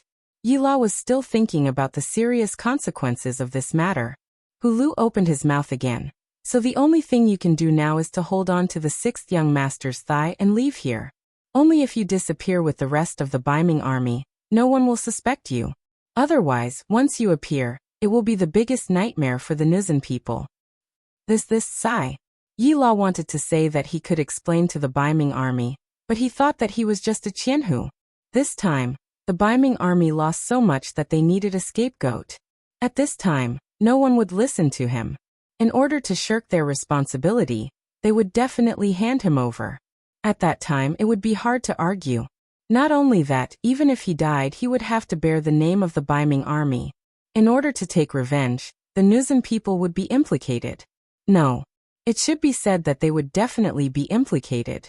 In this short period of time, Yi La had thought of many things. For example, since he couldn't go back, he might as well do it alone. If he couldn't do it in the Dusi area, then he could go to the territory occupied by Vala and the Mongols. However, when he thought about how much resources an army would need to travel thousands of miles, how much would they need? Without enough strength, what would happen if they encountered a strong enemy with only a few hundred people? Once these problems appeared, he had to reject them one by one. After thinking about it, it seemed that there was only one conclusion. That was that staying in the 5-star army was the best plan. Reality forced Yi La to face this problem. Seeing that Yi La seemed to have understood, Hulu suggested, General Yi, I know that Water Fairy Town is not the only town under your protection. There are other towns nearby and even some bandits who have taken over the mountains. You're also supporting them, aren't you? If that's the case, you can lead them to the 5-star army. As long as these people are capable and the 6th young master can see it, then you won't be far from success. At that time, you will become a great general and have power. Our Nuzan people will also benefit from your glory. As for which path to take, General Yi, please reconsider. Hulu had already said what he needed to say.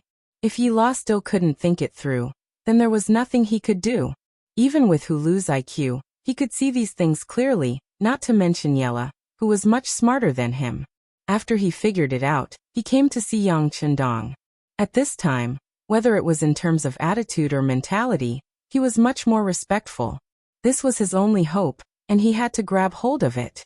At this moment, Yue was standing in front of Yang Chendong in the tent. His entire aura had changed. Yang Chendong could feel the respect that came from the bottom of his heart. Since we're done talking, what do you plan to do next? Yang Chendong knew that Yi La must have been influenced by Hulu, but he was still curious about what Yi La would do. 6th young master, do you still lack soldiers? How many people can the army support with the provisions and equipment? Yi La didn't immediately say what he was going to do next. Instead, he asked these questions in an inquiring tone. He was waiting for Yang Chendong to give him an answer. Unexpectedly, as soon as he said this, Tiger Mane and Beta Persei beside him shouted at the same time. Yi La, isn't this something you can inquire about? What do you want to do? Stand down, Yang Chendong said, casually waving his hand and ordering Generals Hung and Ha to stand down. Then, he looked at Yi La thoughtfully, as if he had already thought of something. Of course we lack manpower, but what we lack are all experienced elites. If it's just ordinary soldiers, then forget it. As for provisions and equipment, you don't have to worry about them. As long as they are elites, you can take as many as you have. This time they were fighting a battle away from the sea. It was far from being like fighting Jiaoji and Kanglin Kingdom, where they could rely on the sea to provide logistical support at any time. Fortunately, They had just defeated Baiming's army of more than 10,000 and snatched a lot of good things from their hands. It was enough for the army to last for a while. As for the future, Yang Chendong wasn't worried. If they ran out of supplies, they could rob. Whether it was Baiming, Walla, or the Mongolian army, they could all become his granaries. This was where his confidence came from. As long as he had enough strength, he would open up a supply route and directly provide military supplies from the sea. Okay. Yang Chendong really answered him. Yi La sighed in his heart, and at the same time, he knelt on the ground again. In that case, this sinful general is willing to recruit soldiers for the 6th young master. There are more than 10 forces that I secretly support near the Sacha River. They are all led by the Nuzan, and there are many experienced elites. This sinful general is willing to bring them to the 6th young master, and let them join the 5-star army to help the 6th young master succeed. From then on, the Nuzan are willing to respect the 6th young master and protect and survive. In just a few words, Yila not only put his own life and future on the line, but also the Nuzan people that he could influence. It had to be said that he was very bold. Chapter 674. Sure enough, Yang Chendong nodded his head. Just as he thought, Yi La placed a heavy bet and wanted to pull the Zhenren into his war chariot. All of this was actually not beyond his expectations. After all, the Zhenren would only become powerful more than 100 years later. At this time, the Ming Dynasty, Mongolia, and Walla people could easily bully them. This was also equivalent to forcing them to become stronger. It was just that their strength in the future was somewhat beyond people's expectations. After a slight hesitation in his heart, Yang Chendong immediately agreed. At this time, he wanted to establish a foundation in the grassland where heroes were vying for supremacy. He also needed a large number of elite cavalry. Combining with the Zhenren would be beneficial to both sides. There was no reason for him to refuse. Good, this young master agrees. This time, Yang Chendong did not use his title, which meant that he really accepted Yi La's proposal in his heart. Thank you, 6th young master. Yi La excitedly raised his head.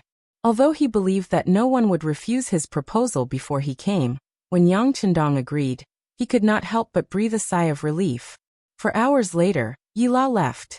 He only brought a dozen or so personal guards with him as he left the military camp. There was also a large amount of silver on the back of his horse.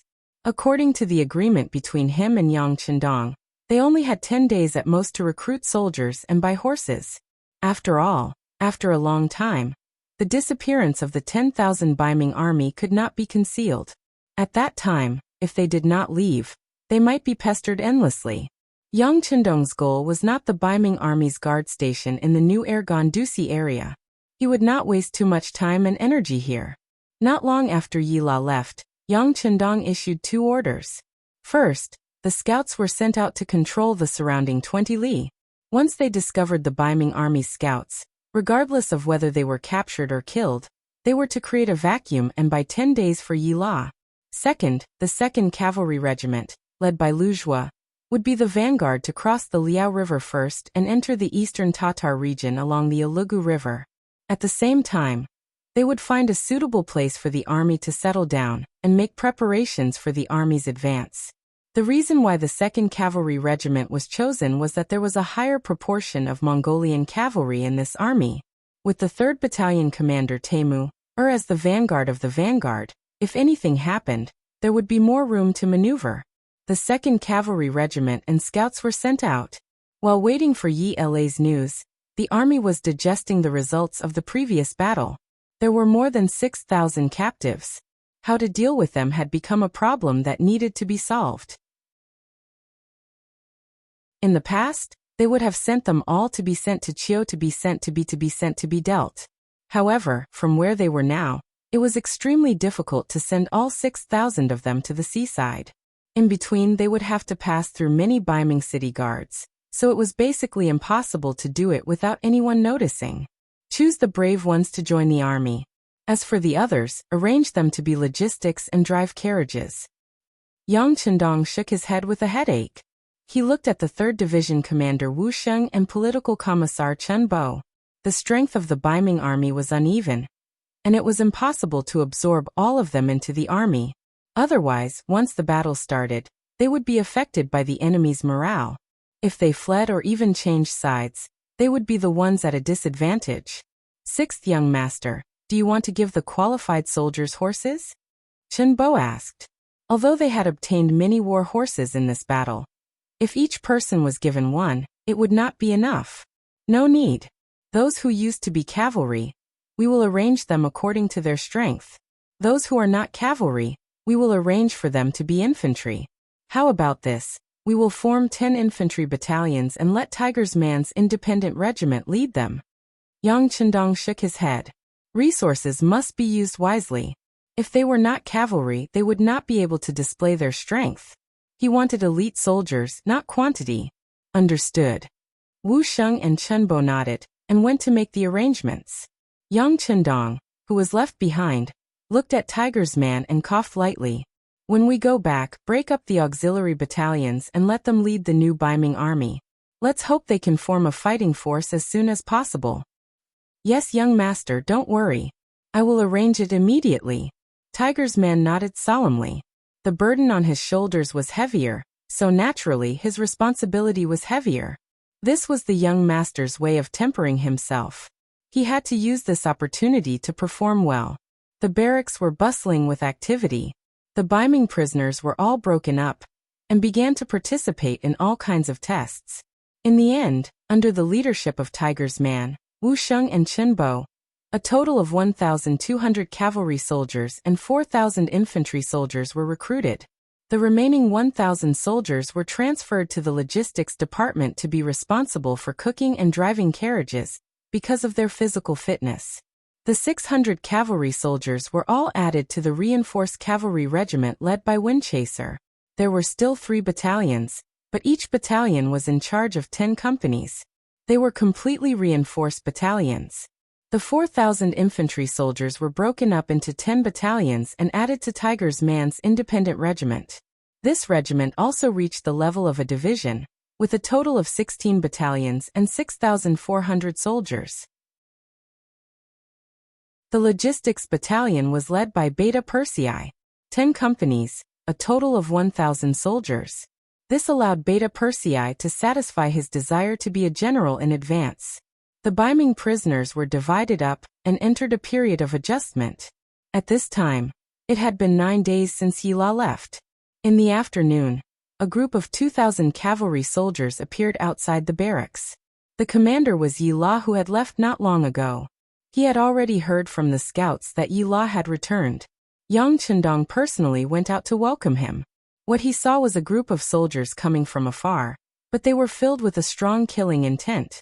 As expected of the Nuzan cavalry, just by looking at their posture, I can tell that their strength is not ordinary. Yang Chendong sighed. Yila had returned with the silver that Yang Chendong had given him as a settlement fee. He had brought 2,500 cavalry soldiers with him.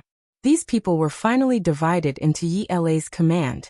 Together with the 500 soldiers that had been captured, a total of 3,000 soldiers formed the Nuzan cavalry regiment. Yang Chendong now had more than 20,000 soldiers. Apart from 5,000 or so infantrymen, the rest were all cavalry. His strength had nearly doubled compared to before.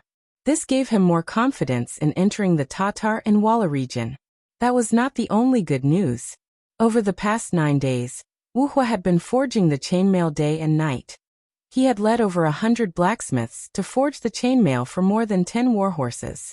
The moment the white dragon horse was covered by the chainmail, it was incomparably majestic. Tell Wu Hua and the others that when the army is on the road, they can rest in the carriages. When the army stops, they can start the furnace and continue forging. Try to put the armor on the warhorses of the first and second guards as soon as possible. Looking at the armor that was shining with a black light, Yang Chendong said boldly, "Order the army to rest today. Tomorrow, we will set off for the Woolagu River." Above the sea, it was a deep blue. It looked boundless, and it gave people a sense of mystery and terror. An extremely ordinary transport ship was sailing toward Japan under the protection of more than 10 warships. On the deck of the transport ship, a large tarpaulin stood there. Around it were hundreds of Japanese soldiers guarding, not allowing anyone to get close. No one knew what kind of powerful weapon was hidden under the tarpaulin. This was the most advanced cannon that Japan had purchased through Princess Ohara Junko and the Great Ming Dynasty's Duke of Zhongdan for 10 million taels of silver. The Type 59-1 130mm cannon, which was equipped with an explosive bomb, range of 30 kilometers. The agreement had been reached a long time ago, but it was not until a year later that the deal was made. It was not because Emperor Hirohito had any concerns, but because he had limited money. However, he couldn't let Supreme General Ashikaga Yoshimasa find out about this. Under the situation where he couldn't openly raise money everywhere, and even under the situation where he couldn't use the national treasury, it took him a full year to gather all the money.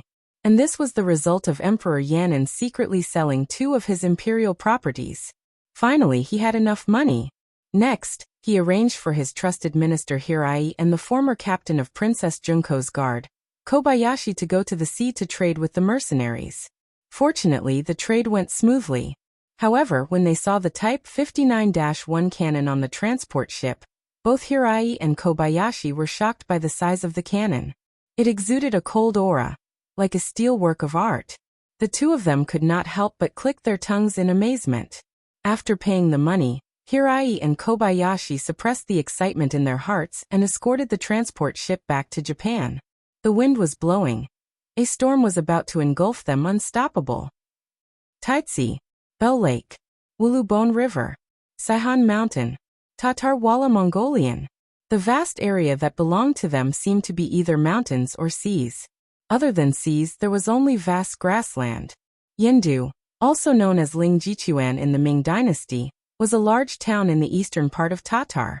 At this time, 400 miles east of Yendu, Yang Qindong led the main force along the Wulubon River to meet up with Lujua's 2nd Cavalry Regiment, who was the vanguard. The so-called Tatar or Tatar was a general term used by different regions and eras for different nomadic tribes that appeared in the Eurasian steppe. It was not a specific ethnic group. In East Asia, it was first seen in the Tang Dynasty Turkic inscriptions and some Chinese records. It was translated as Darg, Tatan, Tatar, Tatar, Tatar, Tatar, and Dada. The scope of its reference varied from era to era. In the Liao and Jin dynasties, it referred to the Tatars in the east of the Mongolian steppe. In the Ming dynasty, it referred to the Tatar regime established in the east of the Mongolian steppe. In Europe, it was first used to refer to the Bulgars, and later became a general term used by Russia to refer to the Turkic peoples in the Eurasian steppe. Tatar was also a name used by outsiders to refer to Mongolia. The name Tatar came from the 9 surnames of the Mongolian steppe. Chapter 675. To be specific, the Tatars were the Mongolians who spoke the Turkic language. In fact, after Genghis Khan conquered the Tatars, the Turkic-speaking Tatars migrated to the west. Now, the remaining Tatars were not that authentic. To describe it in 2 sentences, the Yuan was destroyed by the Ming dynasty and became Northern Yuan. Finally, it became Tatar. Tatar was a part of Mongolia and was ruled by the Golden family. The powerful Mongolia was divided into 3 parts. One was Tatar, the second was Wala, and the third still called themselves Mongolia. 15,000 cavalrymen and 5,000 infantrymen began to set up camp. Yang Qindong only had a vague impression of this place. All he knew was the intelligence sent by the Security Bureau. In the big tent, Lujua, who had arrived first, was called in. Together with him was the commander of the 3rd Battalion, Temu. How is it? How much do you know about the situation? 6th young master, please come to the sand table. Lujua had arrived 10 days earlier with the army. He more or less grasped the situation. At least he knew the situation of the surrounding enemies very well. In front of the sand table, Lujua seriously reported the surrounding situation in detail. For example, the nearest city, Yendu, belonged to the Tatars. The general in charge was called Murun. He had 3,000 cavalrymen and 2,000 infantrymen. Further away was Haramanglai, also known as the civil and martial town by Baiming. There were only 200 to 300 Tatars there. In the end, Lujua also said that if they wanted to know more about the enemy, they had to go deeper into the grassland. In such a place, it was normal to not see any signs of human habitation, towns, or villages for hundreds of miles. 3,000 cavalrymen and 2,000 infantrymen? That's not interesting. Don't touch them first. Let's observe the situation first. Send out the reconnaissance team. As for the other soldiers, don't wait in vain. Since we've entered the grassland, we can train the soldiers. Yang Chendong knew that without enough strength, one wrong step could cause irreparable losses. Therefore, it was better to stay still. After traveling for more than 10 days, the army stopped and rested in this nameless grassland. Be it the cavalry or the infantry, under the leadership of the battalion commanders, they began to practice their cooperation and joint attacks. Among them, Division Commander Wu Sheng and Division Commander Chen Bo had sent the soldiers of the 3 divisions of the Cold Front Division to various units to train them on how to use and implement the 3-3 tactic. Once they mastered it, it would greatly improve the combat ability of the army, especially when used in small units. The army had started training, and even Tiger's Mane was busy with the matters of the independent regiment. The only one who was really free was Beta Persei, who was beside Yang Chendong. Although Beta Persei also had a position as the battalion commander of the logistics battalion, the military quality of the soldiers in the logistics battalion was too poor. After trying a few times, Beta Persei was completely disappointed. He simply let them practice their cooking skills and serve everyone well. Beta Persei returned to Yang Chendong's side as he didn't want to deal with pots and pans every day. Coincidentally, Wu Hua and the others had finished making more than 100 sets of warhorse chainmail. The overjoyed Yang Chendong decided to go out and train to see how effective it would be. After a long journey, the speed of the warhorse would be greatly affected. The 2 guard squads, Yang Chendong, Beta Persei and the others majestically rode out of the camp on their black warhorses. They galloped all the way north, leaving behind the endless envy of the officers in the camp. Unfortunately, there were no extra materials in the camp. Wu Hua had said that if they wanted the chainmail, they could go to the battlefield and seize it. Naturally, he could make it into finished products and give it to everyone. Ignoring the envious gazes of the people behind him, Yang Chendong rode the white dragon horse and rushed out of the camp. He ran for 50 li and just happened to see a small stream in front of him. Looking from afar, the water plants here were very exuberant. It was a good place to graze horses. Stop. Everyone is free to move around. Although he knew that 50 miles was not the limit of the warhorse, especially the white dragon horse under him. Running this distance was like playing, but considering that these warhorses were wearing chainmail for the first time, they still needed to adapt to it. Yang Chendong called for a rest. Of course, the rest of the guards didn't stop. The warhorses had just gotten black battle suits, and it was time for them to get used to each other. After all, no one knew when the war would come. Now there was time for them to run on the vast land. Other than the necessary guards, the rest of the guards continued to whip their horses and shout non-stop. The stream gurgled, the blue sky above his head, and the fresh air in his nose. It was like a beautiful scenery in a painting, making Yang Chendong intoxicated. Taking advantage of this rest time, he simply lay on the grassland with a piece of green grass in his mouth. He closed his eyes and hummed a song that did not belong to this era. He was extremely leisurely. Seeing that the 6th young master was so elegant, Beta Persei's face was also filled with joy. He quickly arranged for people to spread out the things they brought. It was a large blanket about 5 square meters, a large umbrella that could cover several people, and a small wooden table that could be folded and carried. There was also a tea set and a fruit plate. It was really difficult for Beta Persei to arrange for people to bring these things when they were outside. It seemed that the 6th young master's title of the head of the guards was not for nothing. It was June noon, and the sun in the sky was hot. With this umbrella, it was much cooler. Beta Persei, who had prepared everything, smiled and invited Yang Chendong to move under the umbrella. Not bad. Yang Chendong took off his military leather shoes and relaxed his body. He half sat on the blanket and drank a mouthful of herbal tea. The feeling was so comfortable that he could not help but want to doze off. A light horse galloped over from afar, breaking Yang Chendong's beautiful dream of taking a nap. It was the second guard captain, Dao Xiao. Sixth young master. Brothers report that there are 2 light horses approaching us at high speed. Do you want to? Dao Xiao made a beheading gesture. As the guard captain, his duty was to ensure the absolute safety of the 6th young master. Anyone who could threaten his safety must die. No need. Let's see who they are first. Yang Chendong gently waved his hand. He was confident that he had come here today on a whim. No one could know his whereabouts in advance. Besides, there were only 2 people. Even experts like Li Min and Shen Kuan could not hurt him. What was there to be afraid of? Or perhaps he could understand the situation here from the 2 people here. How about this? Arrange for the brothers to hide. Don't let the people here see you. Otherwise, no matter what the other party's purpose is, I'm afraid they won't easily reveal themselves. Beta Persei, Ba Daojiang and Pingyu stay behind. Everyone else go. After some thought, Yang Chendong added. The 6th young master opened his mouth. This was an order. Dao Xiao agreed and retreated. As he continued to make gestures, the surrounding guards in charge of security and safety disappeared one by one. Only Yang Chendong and the other 3 were left. Among the 4, Ba Daojiang and Pengyu were on Yang Chendong's left and right. They did not look sideways, but their attention was very focused to ensure that no matter what happened in this area, nothing could escape their eyes. Beta Persei stood behind Yang Chendong. His tall body and sturdy physique gave off an invisible pressure. He was like a human-shaped tank, standing upright. Finally, they looked at Yang Chendong. His body was half lying down, and his whole body was in a lazy state. His eyes were half closed, as if he had fallen asleep. He was very comfortable.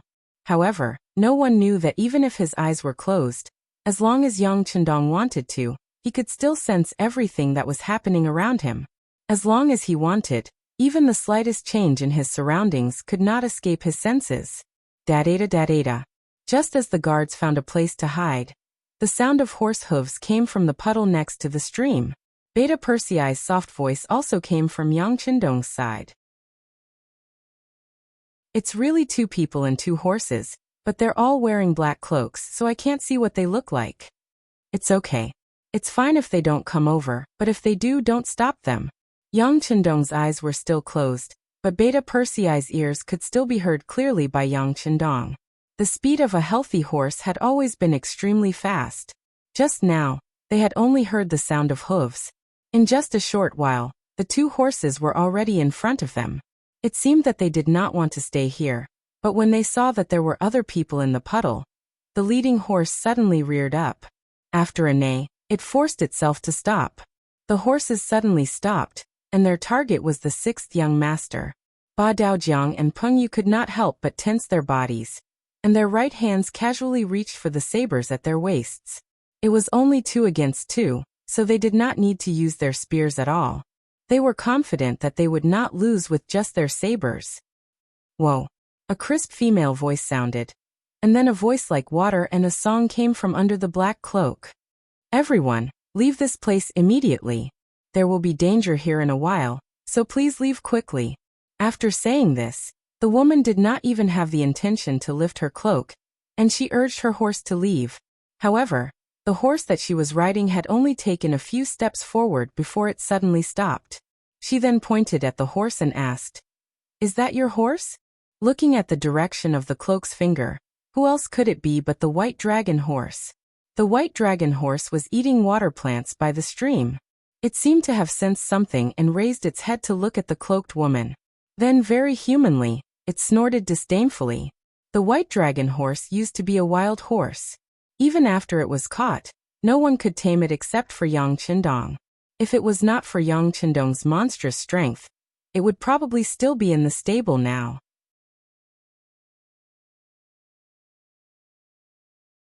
Chapter 676. Only Yang Chendong was able to tame it. How could it look at anyone else? It seemed that after following Yang Chendong, it had become even more arrogant. Usually, other than the people who specially fed it, only a limited number of people like Tiger's Mane and Beta Persei could get close to it. Now that it was pointed at by a woman it did not know, of course it would show disdain. Yang Chendong, who had been sitting on the blanket with his eyes narrowed, only treated the two people who suddenly appeared as passers-by. If the other party was willing to stay and chat with him, he would not mind opening his mouth to see if he could find out some information from them. On the other hand, if the other party was just passing by, he would not ask them to stay. With the people he had spread out, would he still be worried about not understanding the situation here? He still had this little bit of pride. But now, the person who came seemed to have taken a fancy to his horse, so he could not help but speak. That is this young master's horse. Your horse? Looking at Yang Chendong who answered, the cloaked woman nodded. Very good, name your price, I want it. She said the words I want it so naturally, as if it was a matter of course, as if she was talking about an extremely ordinary matter. Not for sale. Yang Chendong's answer was simple and straightforward. After he finished speaking, he simply closed his eyes and had an expression as if he was taking a nap. I offer 200 taels.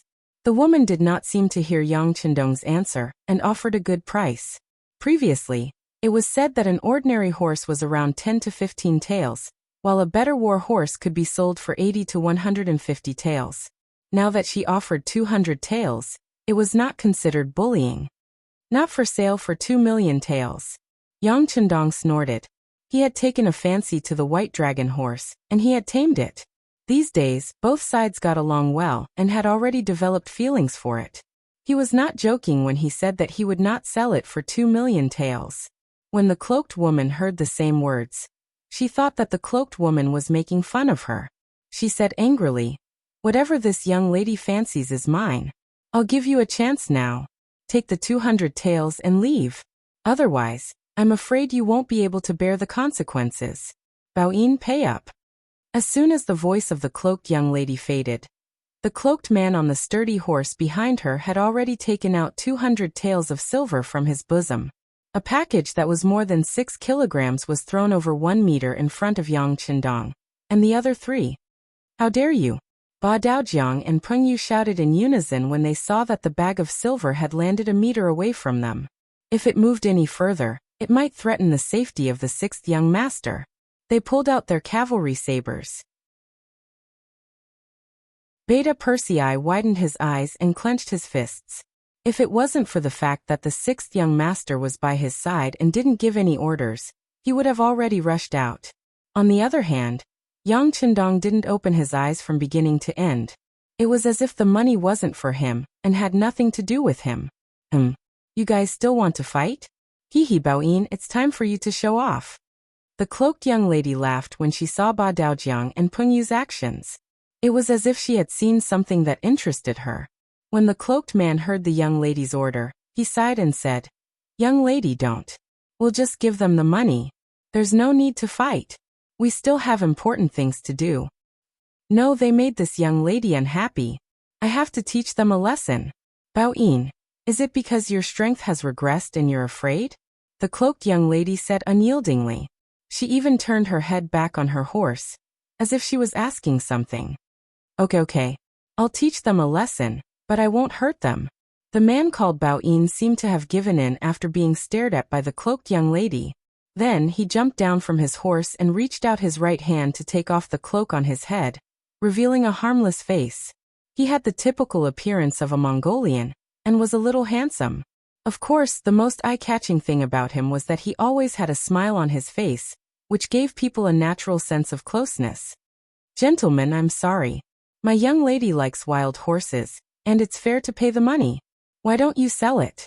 Otherwise, if you fight, won't it hurt everyone's friendship?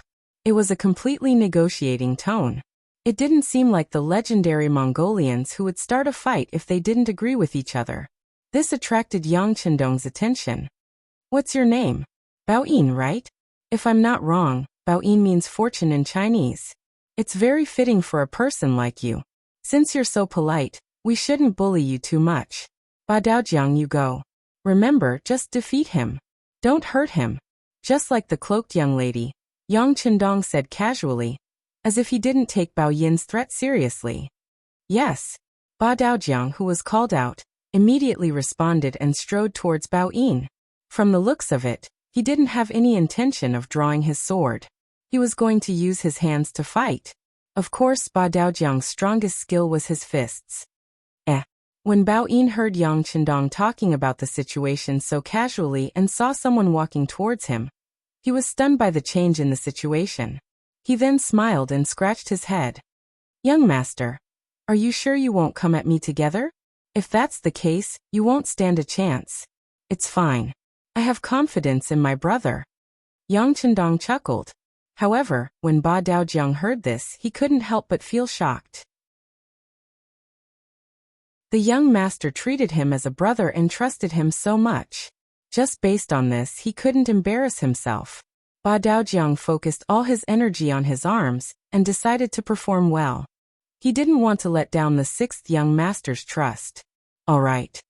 Seeing that Yang Chendong had made up his mind, Bao Yin nodded reluctantly. He then looked at Ba Daojiang and said, "Brother, we're just sparring. Let's not hurt each other's feelings. What do you say?" He sounded like he was asking, or he was trying to get close to Ba Daojiang, or he was showing weakness. However, after saying this, Bao Yin suddenly moved. He, who was acting like a nice guy just a moment ago, suddenly pounced on Ba Daojiang like a hungry wolf.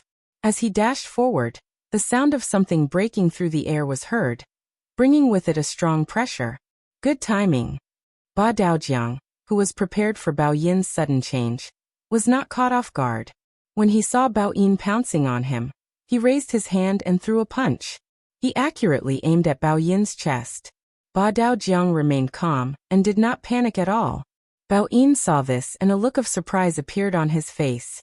In the past, he was used to showing weakness to his enemies. When his opponents were at their most relaxed, he would suddenly attack and catch them off guard. This move had always worked. Anyone who wasn't familiar with him would fall for it. Bao Yin was sure that this was the first time he had seen these four people. Judging from their attire, they should be Han people. Even if they did not know him well, how could they be so calm and see through his trick? This thought flashed through Bao Yin's mind. Then Ba Daojiang's long fist came. Bao Yin also felt the sound of something breaking through the air. He did not dare to be careless. He quickly retracted his hand that was about to grab his opponent, and threw a punch at the incoming fist. Bang! The two fists collided due to Bao Yin's sudden change in tactics. After this attack, Ba Daojiang only took half a step back. Bao Yin took 3 steps back before he could stabilize himself. His face was as red as blood. Obviously, this punch had caused his blood to boil. He must have suffered some internal injuries. With just one punch, the winner was decided. After 2 breaths, Bao Yin's expression returned to normal. He then shouted, so powerful. I can't beat him. Miss, I can't beat him. You and the rest of you." The cloaked woman saw everything. Because of this, she knew that Bao Yin was not lying. She had thought that Bao Yin would be able to take on 10 people at the same time, let alone 4 people at the same time. Who would have thought that the 4 people she had randomly met would be so powerful that they could defeat Bao Yin with just one blow? Who were these people? Under the cover of the cloak, no one could see the change in the woman's expression. However, from the way her delicate body swayed on the horse, it was obvious that she was shocked. "Who are you people? Did Hiraruo send you to stop us?" After an unknown period of time, the cloaked woman finally opened her mouth to speak. However, anyone could hear that her voice was trembling and filled with fear. "Hiraruo? Who is he?"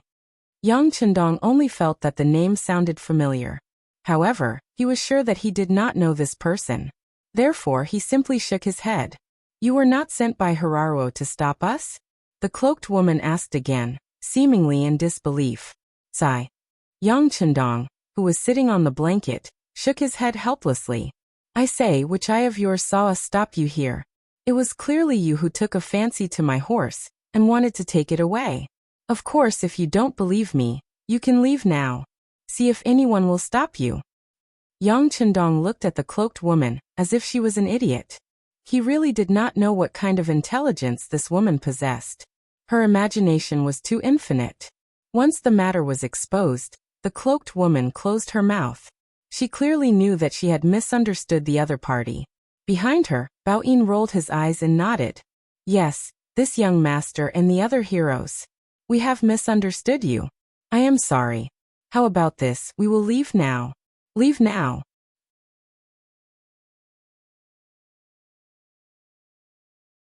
Chapter 677.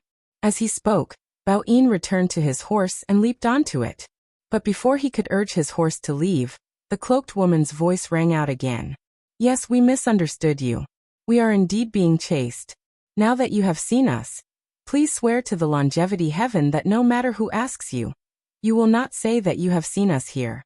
Then we will turn around and leave. How about it? Although he was sure that Yang Chendong and the other three were not here to stop him, but considering that the pursuers were not far away, would they betray him if they found him? If that was the case, how could he escape from the pursuers? No, this young master is not used to swearing. Yang Chendong shook his head and added casually, All right, since there are pursuers behind us, why don't you leave quickly? Do you really want to stay here and let them catch up to you? Yang Chendong was chasing them away, but the more he did so, the more the cloaked woman felt that something was wrong. No, you have to swear. Otherwise, you will definitely betray us. Do you have a persecutory delusion? Seeing that the cloaked woman was so persistent, Yang Chendong could not help but say, What? What do you mean by a persecutory delusion? What are you trying to say?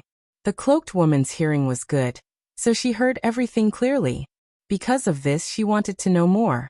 This time, before Yang Chendong could answer, another rider came from the side of the small valley. The rider was the captain of the first guard squad, Chiu Vi. When he was 10 meters away from Yang Chendong, he had already dismounted and saluted. Sixth young master, there are 300 riders moving in our direction. Do you think we should move first? No need. Yang Chendong shook his head and looked at the cloaked woman and Bao-in. This should be the pursuers. It has nothing to do with us. Just be careful. Yes. Chiu Vi saluted again and left on his horse. From the moment he appeared to the moment he left, it was as if he had never been here. But now no one cared about Chiu Vi's appearance. Bao-in, who had been smiling, finally showed a trace of nervousness. He looked at the cloaked woman and said, Young miss, they have caught up. Let's leave this place first. No, they haven't sworn an oath yet. If we leave now, they'll know where we went when they catch up with us. The cloaked woman shook her head stubbornly. Bao-in looked like she was in a difficult position. She then looked at Yang Chendong and said, Mister, I can tell that you are a good person. Why don't you make an oath? After all, you won't lose anything. What do you think? Oh, is this a good person card? Yang Chendong smiled and shook his head. The young master has said that I don't like to make oaths. So, don't even think about it. Let me give you a piece of advice. Leave immediately. Otherwise, you won't have another chance. Yes, we won't have another chance. The cloaked woman suddenly said as she looked at the stream in front of her. Following the direction she was looking at, they could clearly see that the water in the stream was rippling. This was the tremor caused by the arrival of a large group of war horses. Everyone had been around horses since they were young. The Mongolians were known as the people who lived on horseback. They knew a lot about horses. Naturally, they knew that when there was a tremor on the ground, the distance between the two parties was very close. Perhaps they could still leave now, but Yang Chendong did not promise not to reveal their whereabouts. So if they escaped now, as long as they chased in the right direction, it would be easy to catch up with them. Since that was the case, they might as well not leave. After all, the other party did not have the intention to kill them. They just wanted to capture them. As for Yang Chendong and the other three, they did not sell their horses first and did not promise not to reveal their whereabouts. Based on these 2 points, they should be punished. In an instant, the cloaked woman seemed to have thought of many things. Then, she suddenly got off her horse and walked towards Yang Chendong under the umbrella. As she walked, the woman took off the cloak on her head. When she walked in front of Yang Chendong, her appearance was completely revealed to everyone. This was a woman with an oval face. Her eyes were very big, her nose was very high, and her mouth was as small as a cherry. Her skin was very white. It was unknown how she took care of her skin. She did not get tanned even after riding on horseback every day. Of course, What caught Yang Qindong and the men's attention the most was that the woman's breasts were very high, which also became her biggest feature. When everyone looked at her, they couldn't help but look there first. Yang Qindong was no exception. He had seen many women in his previous life, but she was definitely the first one with such a huge chest. It was so big that it was a little unbalanced. Yang Qindong thought maliciously. Would he fall down while riding on his horse? At this moment, the girl had already arrived in front of Yang Qindong. Seeing that his gaze was fixated on her, she couldn't help but let out a prideful laugh. She shook her head and her long black hair fell down her neck. She didn't stand on ceremony and sat down beside Yang Qindong. She even reached out for the exquisite teacup and poured the tea into her mouth. The woman was so open that Yang Qindong finally retracted his gaze. Hey, I said that's my teacup. I didn't dislike you. What are you yelling for? The woman pouted. She didn't even say anything. How could a man like you have the nerve to yell here? Yang Qindong, who wanted to say something, could only swallow his words back into his stomach. He took out another teacup from under the table and drank by himself. When the woman saw that Yang Qindong was ignoring her, she wasn't angry. On the contrary, her eyes revealed a sly smile. She pointed at the large umbrella above her head. Hey, I say you are really relaxed. There's a blanket on the ground, a large umbrella above your head, and you are drinking tea while looking at the scenery. You are really comfortable. But what are you looking at? There's nothing in front of you except for this small stream. There can't be any underground treasure here, right? The woman took the initiative to talk. Yang Qindong only glanced at her and ignored her as if she was invisible. A woman, a beautiful woman, could tolerate a man peeping at her. She also liked a man to act like a gentleman in front of her. She could even understand if there was a hint of lust in his eyes. However, being ignored by others was absolutely intolerable. Hey, I am talking to you. Didn't you hear me? Do you know that the pursuers will be here soon? If they see me sitting so close to you, you will be in trouble. The woman couldn't stand Yang Qindong ignoring her, and finally couldn't help but speak her mind. Finally, Yang Qindong reacted. I know. Didn't you want to say that you will implicate me? But you have already done so. Why are you telling me now? Are you feeling guilty? You know. Seeing that the other party had already seen through her little scheme, the girl's eyes widened even more. But soon she exclaimed, What do you mean by guilty conscience? This young lady wouldn't do that. I just want to tell you that if you sell that horse to me now, I will leave immediately. I promise I won't implicate you. How about it? Nothing much. Yang Qindong shook his head. I don't have any good points, but I am a man of my words. Since I said I won't sell it, then I won't sell it. You can give up now. You. Seeing that Yang Qindong wasn't moved by force or persuasion, the woman was so angry that she was at her wit's end. She simply turned her head and didn't look at him anymore. It was like a couple quarreling and giving each other a cold war. The difference was that the woman's lips were already curled up high. She had no problem hanging the oil jug up and down. On the contrary, Yang Qindong was still half squinting and half lying on the blanket. He looked very comfortable and didn't care about the woman's reaction at all. This made the woman even angrier. She turned her head away and didn't look in his direction.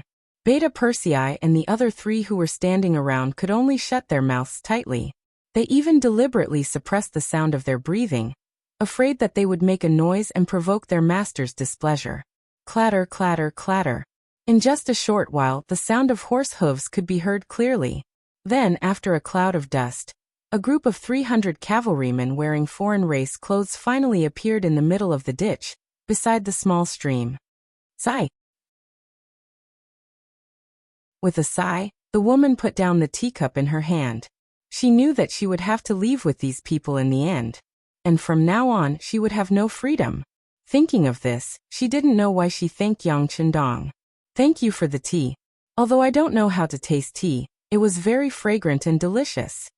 After saying this, the woman began to put on her shoes and tidied up her clothes. She prepared to leave the blanket and stand up. The 300 cavalrymen noticed the woman and bowed in. Under the signal of the strong man at the front, they fanned out and surrounded Yang Qindong and the other 5. A shout sounded. Princess Tuoya, didn't you say that you were going to relieve yourself? You've walked for a few hundred li. It's going to take us a long time to find you. Princess? When Yang Chendong heard this title, he looked at the woman with a curious gaze.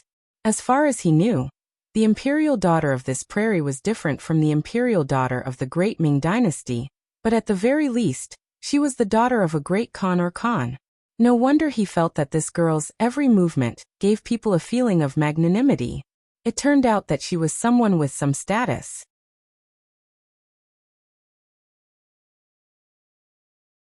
Chapter 678. Princess Tuoya didn't look at the change in Yang Chendong's expression. At this moment, she had already finished tidying up and was walking down from the blanket. That's enough, Lumek. Since you've caught up to me, this princess will accept her fate. You don't need to point out anything here. Also, you know what kind of moral character you and your master have. These people were coincidentally encountered. This matter has nothing to do with them. Please let them go. I'll go back with you. Princess Tuoya didn't even turn her head.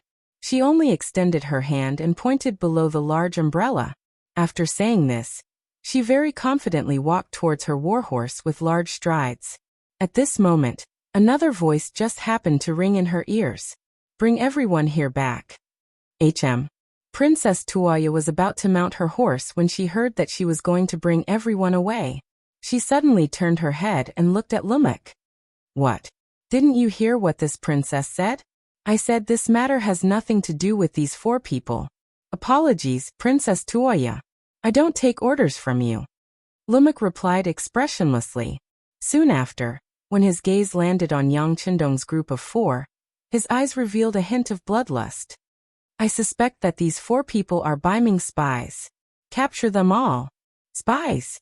Princess Tuoya laughed involuntarily. Have you ever seen such a leisurely and affectionate spy? Lumek, don't think that I don't know. You're afraid that the news of me being kidnapped will be sent back to my father. Princess Tuoya, everyone says that you're the pearl of the grasslands. Not only are you beautiful, but you're also intelligent. It seems that this is indeed the case. Only since you already know, why bother asking? Lumek's face finally showed some color.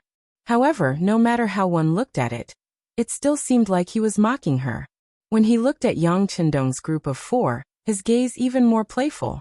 It seemed as if he was looking at these four people as if he was looking at dead people. Cough. Seeing Lumek and Tuoya speaking one after another and deciding their fates, Luoya coughed. From the beginning to the end, no one asked for his opinion. Yang Chendong finally coughed to represent his existence. Sure enough, this cough attracted everyone's attention. Yang Chendong then said slowly, Let me explain. I just felt that the weather was good, so I came here to take a rest and breathe in the natural air. I'm really not a spy, so you must have misunderstood me. Of course, I'm not a talkative person. I've actually forgotten about what happened just now, so you guys can do what you need to do. Just pretend that I don't exist, alright? As he spoke, Yang Chendong shrugged his shoulders innocently. Then he laid back down on the blanket and closed his eyes. It was as if he really couldn't see anything and just came out to take a breath of fresh air. Yang Chendong felt that he was already very low-key.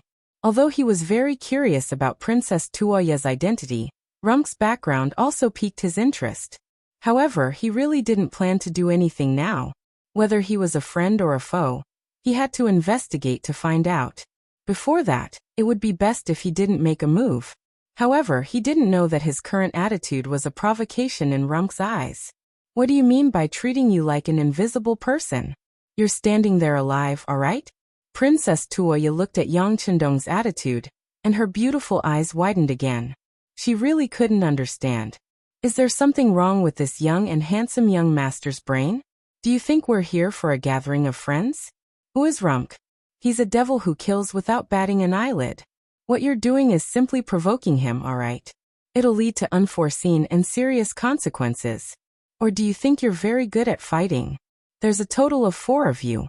Oh, there's only 5 people including the ones who were in charge of guarding. It's a fool's dream if you want to fight against 300 cavalry.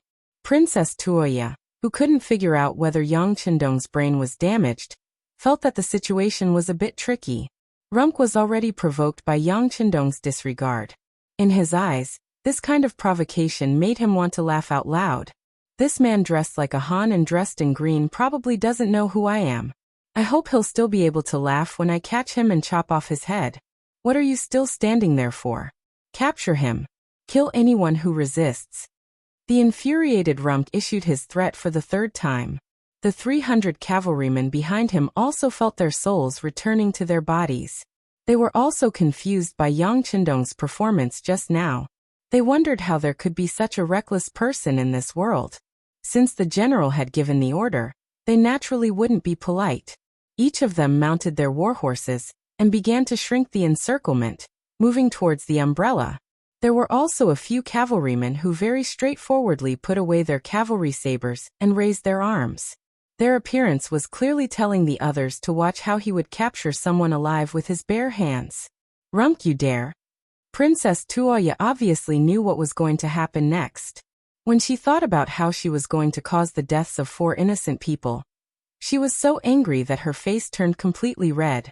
However, shouting like this at this time naturally wouldn't have any effect. The 300 cavalrymen were all brought by Rumk. At this moment, they only listened to this one person's orders. The 4 dark-skinned cavalrymen were already itching to give it a try, looking like they were going to charge over and capture someone in the next moment. As their opponent, Yang Chendong was still half lying on the blanket. He didn't even open his eyes, giving off the feeling that he had already accepted his fate.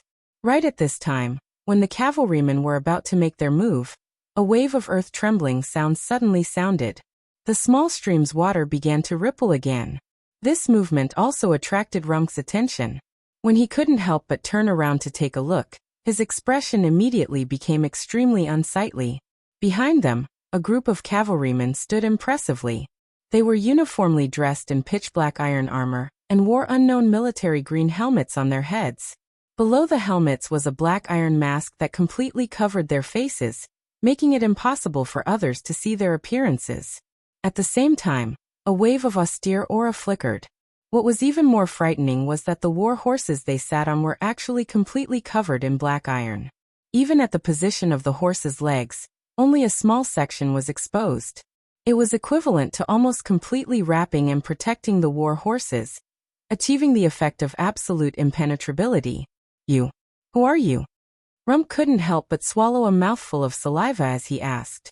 Even though they hadn't fought yet, his senses already told him that this was an extremely elite group of cavalrymen. Even though their numbers weren't as many as his own, if they really fought, he actually didn't even have a 50% chance of victory. In the Walla region, on the grasslands, when did such a heavily armed group of cavalrymen appear?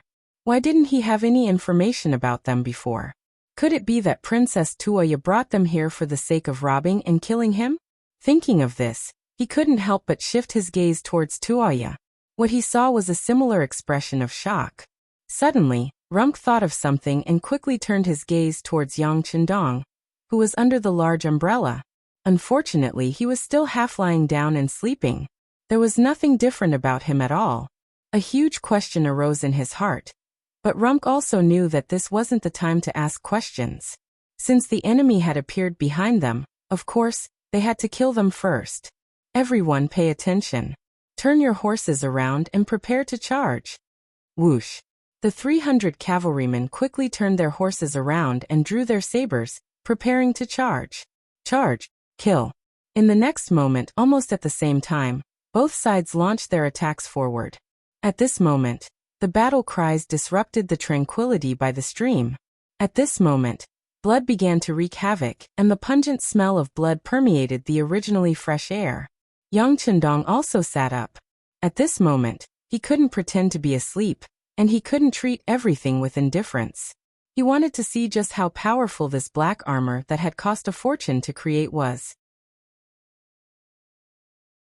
He wanted to see just what kind of amazing battle results could be achieved in the hands of these fast-trained, battle-hardened, and highly skilled guards. Under Yang Chendong's gaze, the cavalrymen from both sides charged and engaged in a chaotic battle. Sabers, broadswords, and spears clashed against each other.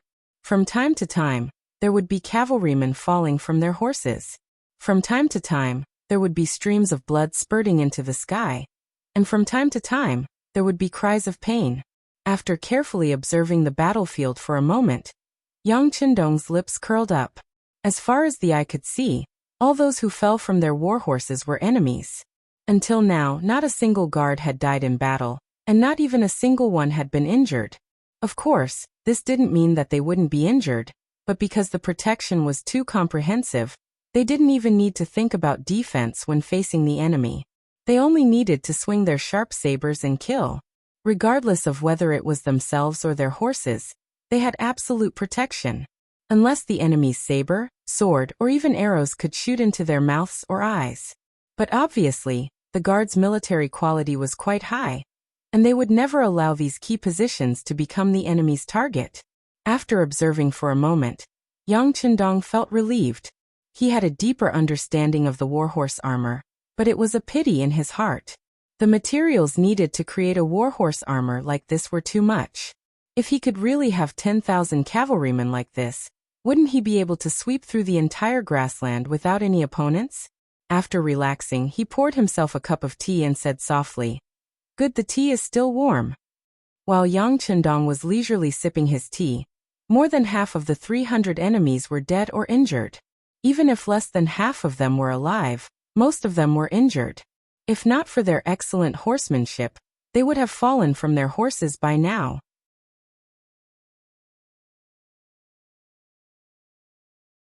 Chapter 679. On the battlefield, Lumek had already gone from the initial shock to the current powerlessness. Originally, he thought that with 300 against 100, even if the opponent's equipment was excellent, he would be able to exhaust them to death. But when he really fought, he realized that this was not a battle, but a beating. If he slashed the enemy would be fine. If the enemy slashed him, he would have to pay the price of serious injury or even death. This was simply an unfair battle. Seeing his brothers die one by one, and seeing the number of comrades around him decrease, Lumek had no choice but to make a decision, which was to leave the battlefield and leave this place. He would report what happened to the higher-ups, and then wait for an opportunity to take revenge. Everyone retreat. Their war horses are heavily armored, so they won't be as fast as us. After exchanging blows with another member of the security team, Lumek's long saber only managed to produce a series of sparks. Finally, Lumek gave up on the thought of continuing to kill the enemy. He turned around and retreated. Some of the cavalrymen who were very close to Lumek also followed suit and turned to flee. In order to avoid being shot by the arrows, they kept making all sorts of evasive maneuvers on their horses. From afar, they looked as agile as monkeys. Seeing that the enemy was about to escape, Beta Persei bowed and asked Yang Qindong for instructions. "Young master, don't worry about them. Let the team withdraw and sum up their combat experience." Yang Qindong naturally knew what Beta Persei meant.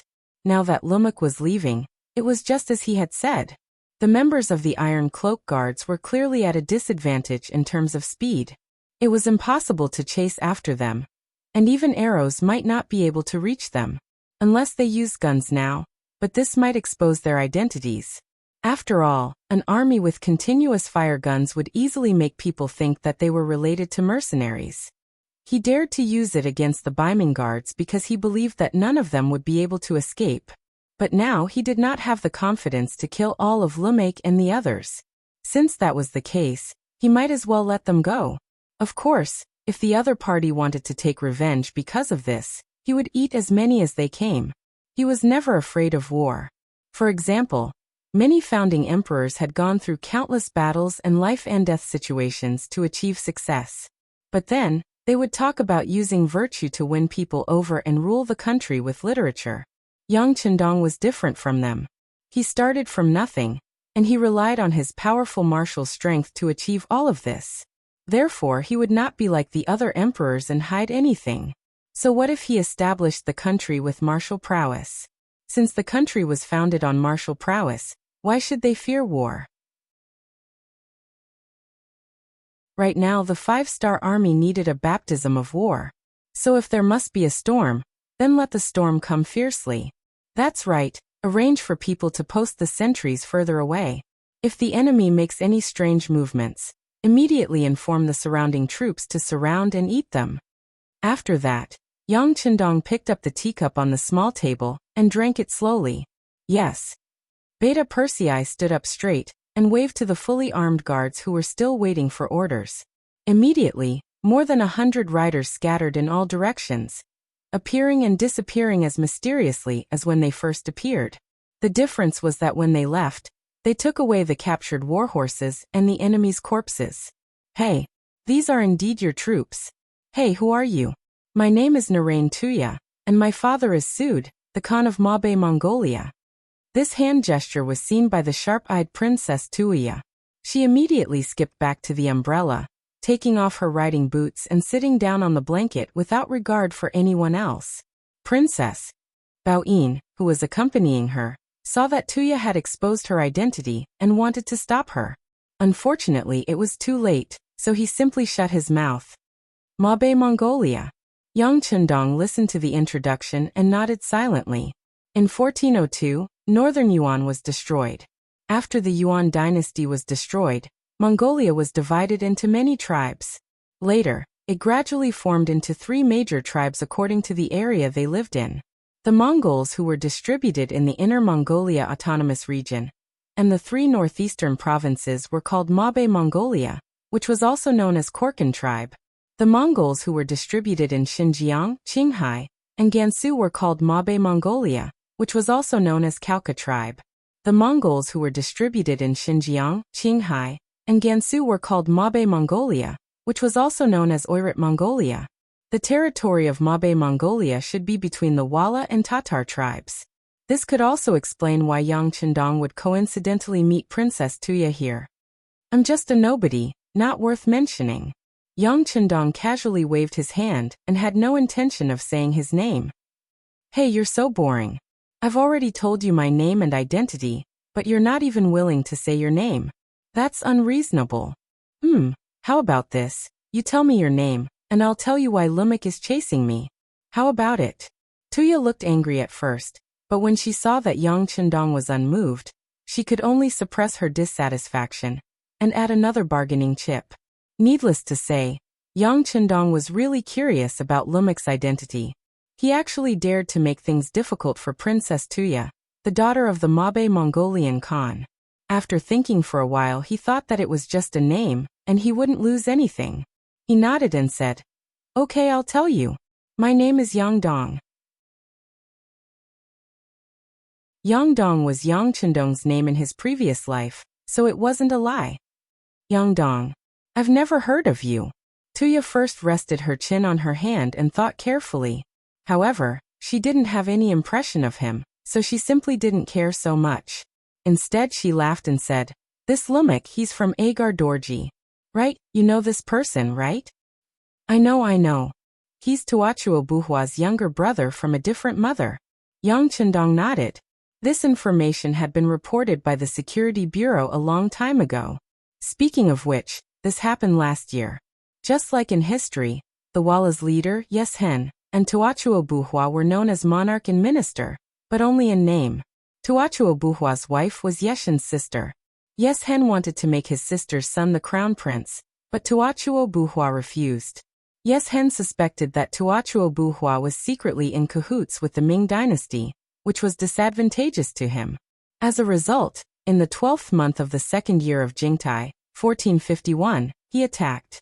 In the end, Tuachuo Buhua was defeated because his younger brother, Agar Dorji, and Yeshen colluded and attacked from both sides. However, what was different from history was that they had just defeated Tuatua Buhua. Before they could follow up on their victory, they suddenly had a conflict with Northern Ming. Then both sides started fighting again. This gave Tuatua Buhua a chance to recuperate. The most unfortunate of them all was his younger brother, Agar Dorji. Seeing that his brother was still alive and had turned against the Northern Ming Empire, Agar Dorji had no choice but to retreat with his cavalry out of fear that the Northern Ming Empire would seek revenge. Seeing that Yang Chendong said that he knew, Tuya did not suspect anything. After all, this was a big matter that anyone with a bit of status would know. She continued, "Agar Dorji's strength is not bad. He has 50,000 cavalry. However, when there are many soldiers, he needs provisions and a base. After thinking about it, he set his sights on the Mongols of the Gobi Desert. His son, Halakutu, wants to marry me and form an alliance with the Gobi Desert Mongols through marriage. He wants to maintain the army's expenses and find opportunities to strengthen his own strength. It's just that Halakutu is too ugly. I don't like him.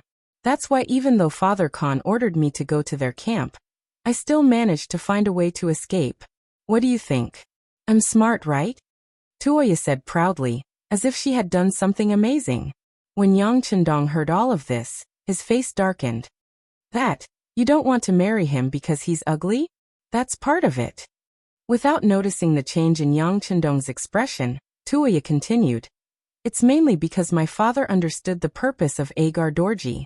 It's not true that they want to marry us, but they want to take the opportunity to annex us. After saying this, she noticed Yang Chendong's darkened face. Tuoya couldn't help but ask anxiously, Hey, what do you mean? Are you saying that only you men can pursue beautiful things, and we women can't? Sure. Why can't we? If you say so, then so be it. Yang Chendong was not stupid enough to reason with a girl, especially when this person was from the Appearance Association. Seeing that Yang Chendong had admitted defeat, Tuoya raised her chin happily like a proud peacock. However, this self-satisfaction did not last long. She said worriedly, You almost killed Lumak just now. Now that he has escaped, he will definitely come back for revenge. You should be from Baiming, right? You should hurry back. Although they are powerful, they won't dare to go to Baiming's territory to seek revenge. He could feel Tuoya's good intentions. In fact, although this woman was a bit unreasonable, she took the initiative to cut ties with him after Lumak appeared. She was not a bad person. Only then did Yang Chendong have the mood to smile and say to the other party, Why should I run? He was the one who took the initiative to find trouble with me.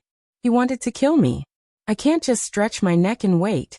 Besides, they were defeated by me, so they should be afraid and won't come back. Ha ha ha ha. As if she heard a funny joke, Tuoya shook her head. Young Master Yang, you don't understand them. Just now, the cavalry under your command did indeed display great battle prowess. But in the end, you only have 100 cavalry. Besides, this is not Baiming's territory, but the grasslands. It belongs to the Mongols and the Tartars. It would be strange if they let you go. I said before that they have 50,000 cavalry. Less than 200 of them died. It's not a big deal. 50,000 cavalry? Are they going to send all of them to deal with me? Yang Chendong pretended to be surprised.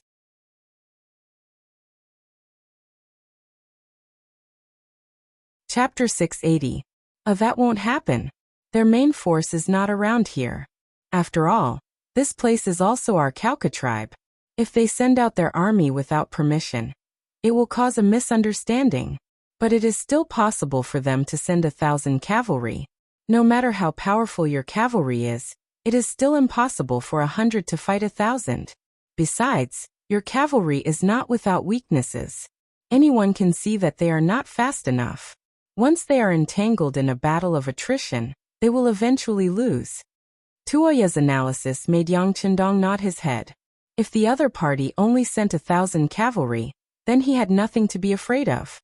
On the contrary, he could capture a large number of war horses. Wasn't this taking the initiative to give him a gift? Thinking of this, Yang Chendong simply lay down on the blanket again. Since that is the case, this young master will wait for them here. I want to see what they can do to me. Yang Chendong's casual manner naturally caused an anxious expression to appear on Tuoya's face. Why aren't you leaving? Hey, do you really think I am joking with you? After calling out a few times, she did not see any movement from Yang Chendong. The anxious Tuoya said to Bao Yin, who was standing behind her, Go immediately inform my father and ask him to bring the army here. Princess. Bao Yin's face was filled with anxiety. Princess, you'd better return with me. Wouldn't it be better for you to tell Khan personally? I go back? If I go back, will my father still bring people here to rescue? All right, go back alone and tell my father that if he does not send troops in time, he may never see his daughter again. Go, this is an order. Tuoya seemed to know that it was impossible to reason with Baoyin, so she simply gave the order as her mistress. Sure enough, as soon as Yang Qindong said that, although Baoyin still looked hesitant, she finally nodded. After glancing at Yang Qindong, she turned around and rode away quickly. Yang Er, who was watching from the side, couldn't help but secretly give Tuoya a thumbs up for her actions. This girl had some eyesight. She could see that his young master was not ordinary. It was a wise move to befriend him now. Of course, it would be even better if she could repay him with her body. Although Yang Qindong now had 5 wives and concubines, and Luan Xiaoyu who was waiting to be married when she reached the age, he still did not have a single child. This not only made all the Yangtze's senior officers anxious, it was always worrying to have no children, and they were also afraid that there would be no successor. However, as his subordinates, they really could not do anything. They could only hope that the young master had more women, which meant that there would be more opportunities. Seeing how big Tuoya's chest was, she should be able to give birth to children. Beta Persei was still discussing in his heart. Yang Qindong did not know about this. After seeing that Tuoya actually took the initiative to stay, he asked curiously, "Why aren't you leaving? Aren't you afraid that Lumek will bring his troops back? My cavalry won't be able to protect you. I was the one who brought the hatred. How can I leave? Do you think that we grassland women don't understand reason?" Tuoya rolled her eyes at Yang Qindong and said righteously. After saying this, her face unknowingly turned red, and she quickly lowered her head to hide it. Tuoya admitted that Yang Qindong gave her a good impression. This man was very handsome and so young. If she were to compare who would be a suitable husband, he would be much better than that ugly Hiraruo. Of course, she stayed here because she was curious about the black-clad cavalry. She didn't know why, but she had a feeling that even if Lumek brought his troops here, it wouldn't be difficult for this handsome young master. In short, she was infected by Yang Qindong's strong confidence. Yang Qindong was speechless after seeing Tuoya's heroic side. He could only say, "All right, then let's wait a little longer. If the sun is about to set and the enemy doesn't appear, then we'll go our separate ways."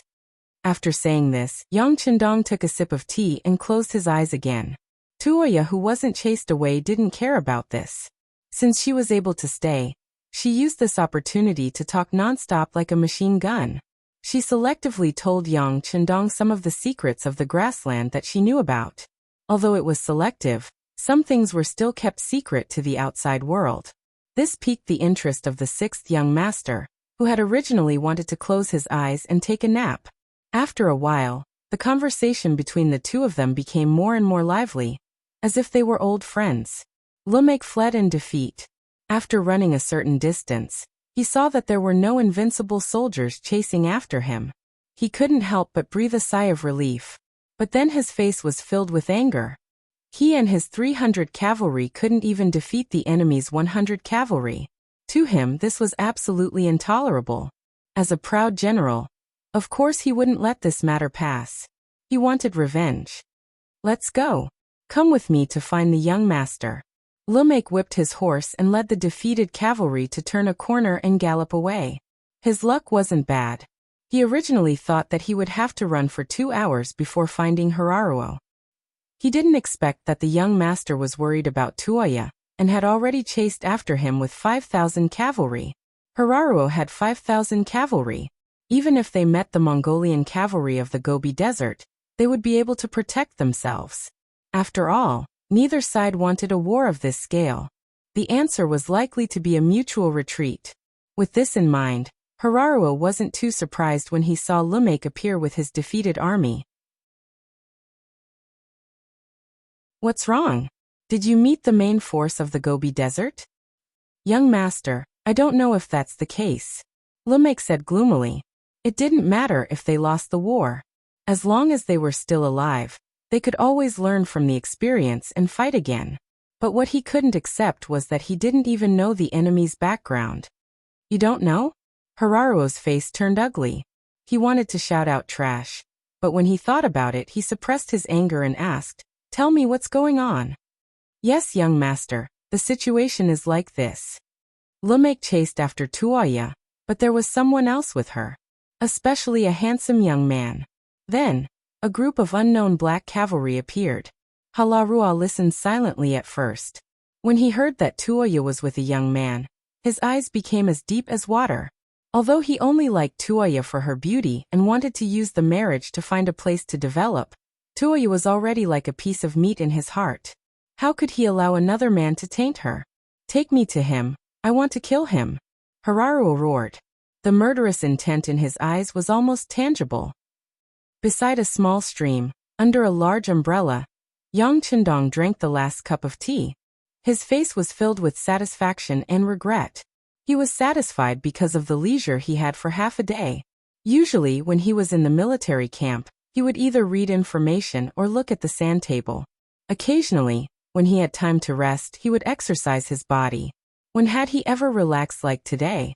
Although he learned more about the situation when chatting with Princess Tuoya, time always passed quickly when chatting with a beauty. He didn't feel tired. Regretfully, Lumek didn't bring anyone to cause trouble for them. Originally, he wanted to wait for them to come and take the opportunity to obtain more warhorses. Now, it seemed that he wouldn't be able to do as he wished. All right, the tea is finished and the sun is about to set. I should also go back. Let's meet again, Princess Tuya. Yang Chendong sat up straight and stretched his waist. Beta Persei brought Ba Daojiang and his friends over and began to pack up the small table, large umbrella, and blankets. Tuoya pouted and unwillingly got up to put on her shoes. Yang Chendong was about to leave. Lumek hadn't come, so he had no reason to stay here. After all, she was still a girl. She couldn't really stay here. Although the women of the steppe were much more magnanimous than the women of the Central Plains, as unmarried women, there was a limit to what they could do. Yang Chendong didn't know what Tuoya was thinking, but he really didn't want to incur any more emotional debt. Moreover, although Tuoya could be considered pretty, and her position was definitely a lethal weapon, she wasn't the type that would make people lose control of themselves at first sight. At the very least, she was far inferior to Hu Yan's gentleness, Xiao Yin's obedience, and Su Maner's seductive charm. Madame Shui and Madame Xiang also had their own merits. The former courtesan of the capital had many unique skills. Even Luan Xiaoyu, who wasn't even 18 yet, was as understanding as the little sister next door. She looked even more valiant and heroic in her military uniform. It could be said that people couldn't be compared to each other. Yang Chendong didn't mean this. Even though he knew that Tuoya had an extraordinary status, he didn't urge her to stay.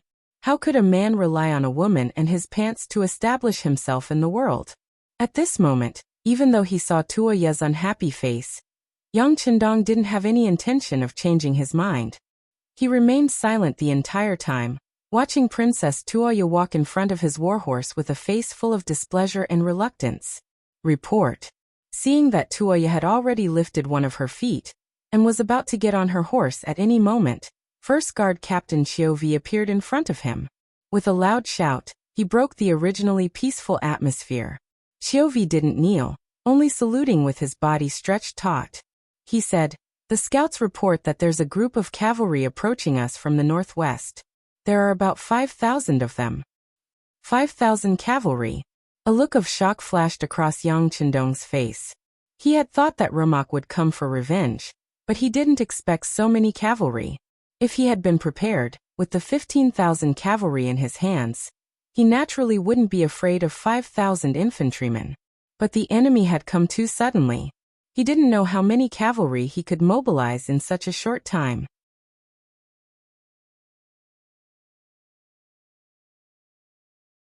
Chapter 681. His gaze fell on Chiovi. Where are the various units? How many of them can we contact? Reporting to the 6th Young Master, the 3 divisions of the Cold Vanguard Division are currently undergoing long-distance training and cannot be contacted for the time being. The Independent Regiment is further away and most of them are infantry. According to the location they reported earlier, they should be about 30 miles away from us. The 1st and 2nd Cavalry Regiments have already sent people to inform them. They are even further away from us, more than 100 miles away. I'm afraid that they will have to wait until dawn to arrive when they receive the news. Now only the Nuzan Cavalry Regiment and the Logistics Battalion are at the base camp. They will arrive in half an hour. Chiovi's body was covered in a layer of cold sweat as he reported. He wouldn't have known if he didn't say anything. After he finished, he realized that the young master's forces were actually so weak. The only force that could really come immediately was the Nuzan Cavalry Regiment. Of course, in his eyes, the Logistics Battalion did not have the slightest bit of combat power. Beta Persei also heard it clearly from the side. He also felt that the situation was a little serious. He took the initiative to say, "Young master, the Logistics Battalion can also go to the battlefield. No matter what, they have the strength of 1,000 people. Say no more." Yang Chendong waved his hand. Not only would he not let the Logistics Battalion go to the battlefield, he would not even return to the base camp. He did not know what the outcome of this battle would be. Once their main camp was destroyed, the army would have a hard time moving through the grasslands without rations. He could not take the risk. Yang Chendong looked at Chiovi and asked, "Is there any terrain nearby that is suitable for the cavalry to fight?" Chiovi did not understand what Yang Chendong meant, but since it was the young master who asked, he thought about it carefully and said, "There is a short stone pile about 5 miles away from here. It is densely covered in gravel, and is not suitable for a large group of cavalry to fight." 5 miles? Yang Chendong only thought for a short while before the location of the short rocks in the sand table appeared in his mind. He immediately nodded. "Okay, let's choose the battlefield there." At the same time, he sent out all the scouts on hand, and asked them to contact the main forces, telling them to quickly approach the pile of short rocks and look for opportunities to fight. Also, inform Commander Yi La to bring the Nuzan Cavalry Division to reinforce us. In a very short period of time, Yang Chendong was ready to fight. However, as soon as he finished speaking, Beta Persei said anxiously, "Young master, the Nuzan Cavalry is not a direct army. If the situation is unclear, I'm afraid they will. They'll betray us, won't they?" Yang Chendong finished for Beta Persei. Then he sneered and said, "I believe that Yi La is not a short-sighted person. If he is, then sooner or later he will rebel. Isn't it the best of both worlds to use this opportunity to test him? Okay, it's decided. Captain Xiao, you can go and pass down the order." Yang Chendong wouldn't tell anyone that he had the secret of the warehouse. If Yella really wanted to go against him and threaten him together with Lumak, then he wouldn't mind taking out some weapons from the warehouse that would give them a scare. For example, he could casually drive out an armored tank. That was a good thing that could even block bullets. What could those bows and arrows do? At that time, he would kill in all directions. He would turn the pile of short rocks into a pile of bones and a pile of blood. He sighed in his heart. "Yi La, you better not disappoint me. Otherwise, because of you, I'm afraid that no Nuzan will appear in this world in the future." Yang Chendong pursued the goal of achieving it by hook or by crook. He could give others a chance, but there was only one chance. If you couldn't seize it, then sorry, the next thing would be the power of thunder that would destroy the world. Chiovi had followed Yang Chendong for a long time. Naturally, he could see the determination of the sixth young master. After saluting, he turned around and left. On the other side, Princess Tuoya also walked over at this time. "What's wrong? Did Lumak come again? Why don't you go northeast? I'm sure that Baoyin has already told her father about me. There should be people coming to receive us." At that time, no matter how bold Lumak is, he won't dare to act rashly. Tuoya was truly kind. Yang Chendong could feel it. However, as a man, how could he live under the protection of a woman? Besides, war was the reason he came to this place in the first place. Sometimes, as the war continued, there would be fewer and fewer people. When those who were unconvinced became corpses, and those who were convinced were still alive, then it would be time to unify this place. Yang Chendong, who wouldn't back down and had no reason to do so, naturally rejected Tuoya's kind intentions. In return, he didn't let her leave this time. Instead, he said in an inviting tone, "Rumak is indeed coming. This time, he brought 5,000 cavalrymen with him. Why don't you come with me? It will be safer that way." Since the enemy cavalry was coming, they would definitely send out light cavalry scouts.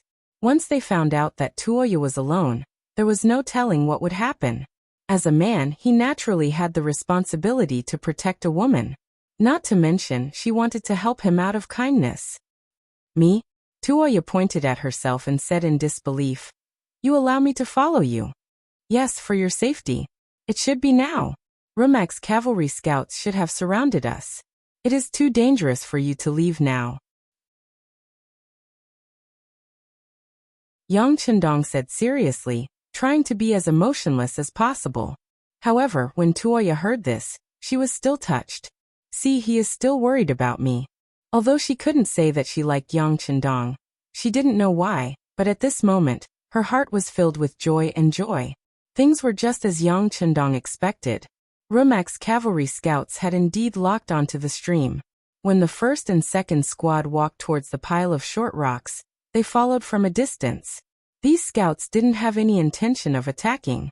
Even when they saw the cavalrymen galloping past them, they didn't make any moves to stop them. Scouts were scouts. Their responsibility was to gather information and lock onto targets. As for the rest, it was naturally left to the combat troops. The pile of short rocks, as its name suggested, was made up of piles of broken rocks. Even after many months, it didn't seem to be very high. The highest point was only about 3 meters high. It didn't give them any advantage of looking down from a high vantage point. Fortunately, Yang Chendong didn't want to look for a high vantage point.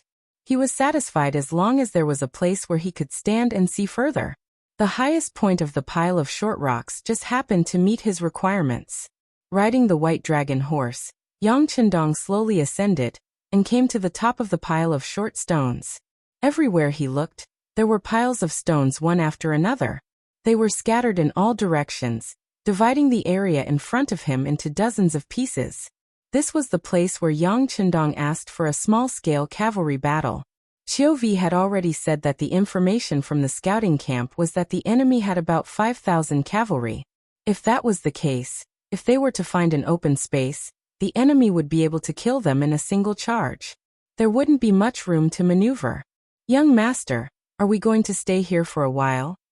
Beta Persei saw Yang Chendong stop on his white dragon horse and guessed something. That's right.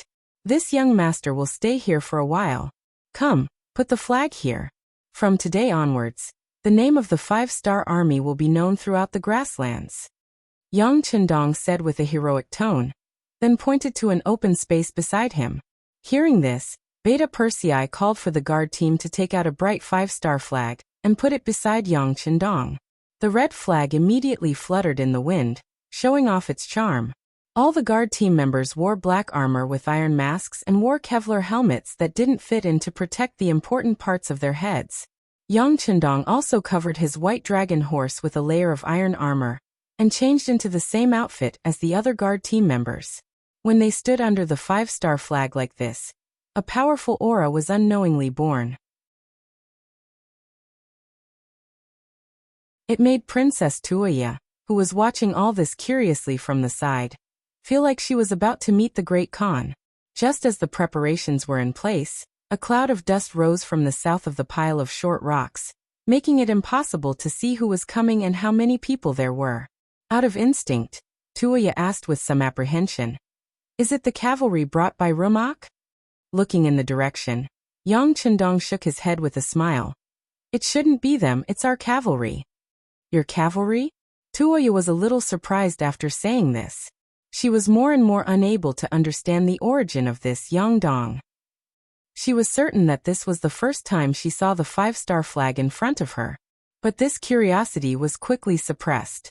Right in front of them, another cavalry team loomed in the distance. Tuoya, who was riding beside Yang Chendong, had a solemn expression on her face.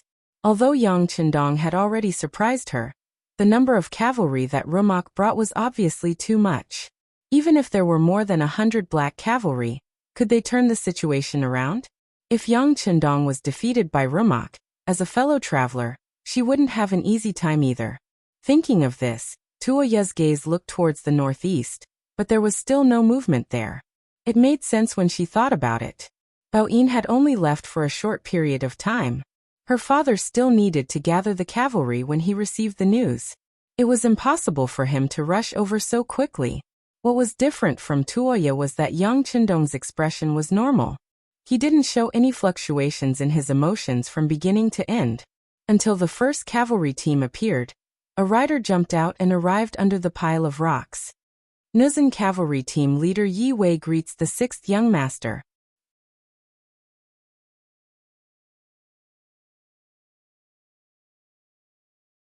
Chapter 682. Yila did not kneel as he was not used to saluting. Instead, he placed his right hand in front of his chest and made a salute similar to the Mongols. Yila, you only have 3,000 men. This time, your opponent has 5,000 cavalry. Do you have the confidence to fight? Do you have the confidence to win? Yang Chindong's bright eyes stared at Yila. Sixth young master, don't worry. Our Nuzan cavalry will fight to the last moment and do our best. Yi La's expression was firm, as if saying, just wait and see what we'll do. Good. Then I will wait for your excellent performance. Yang Chindong said in a heroic voice. In his eyes, there was no trace of worry. He also did not say anything to boost morale. It was as though the Nuzan cavalry was his direct subordinates, and there was no need to doubt him.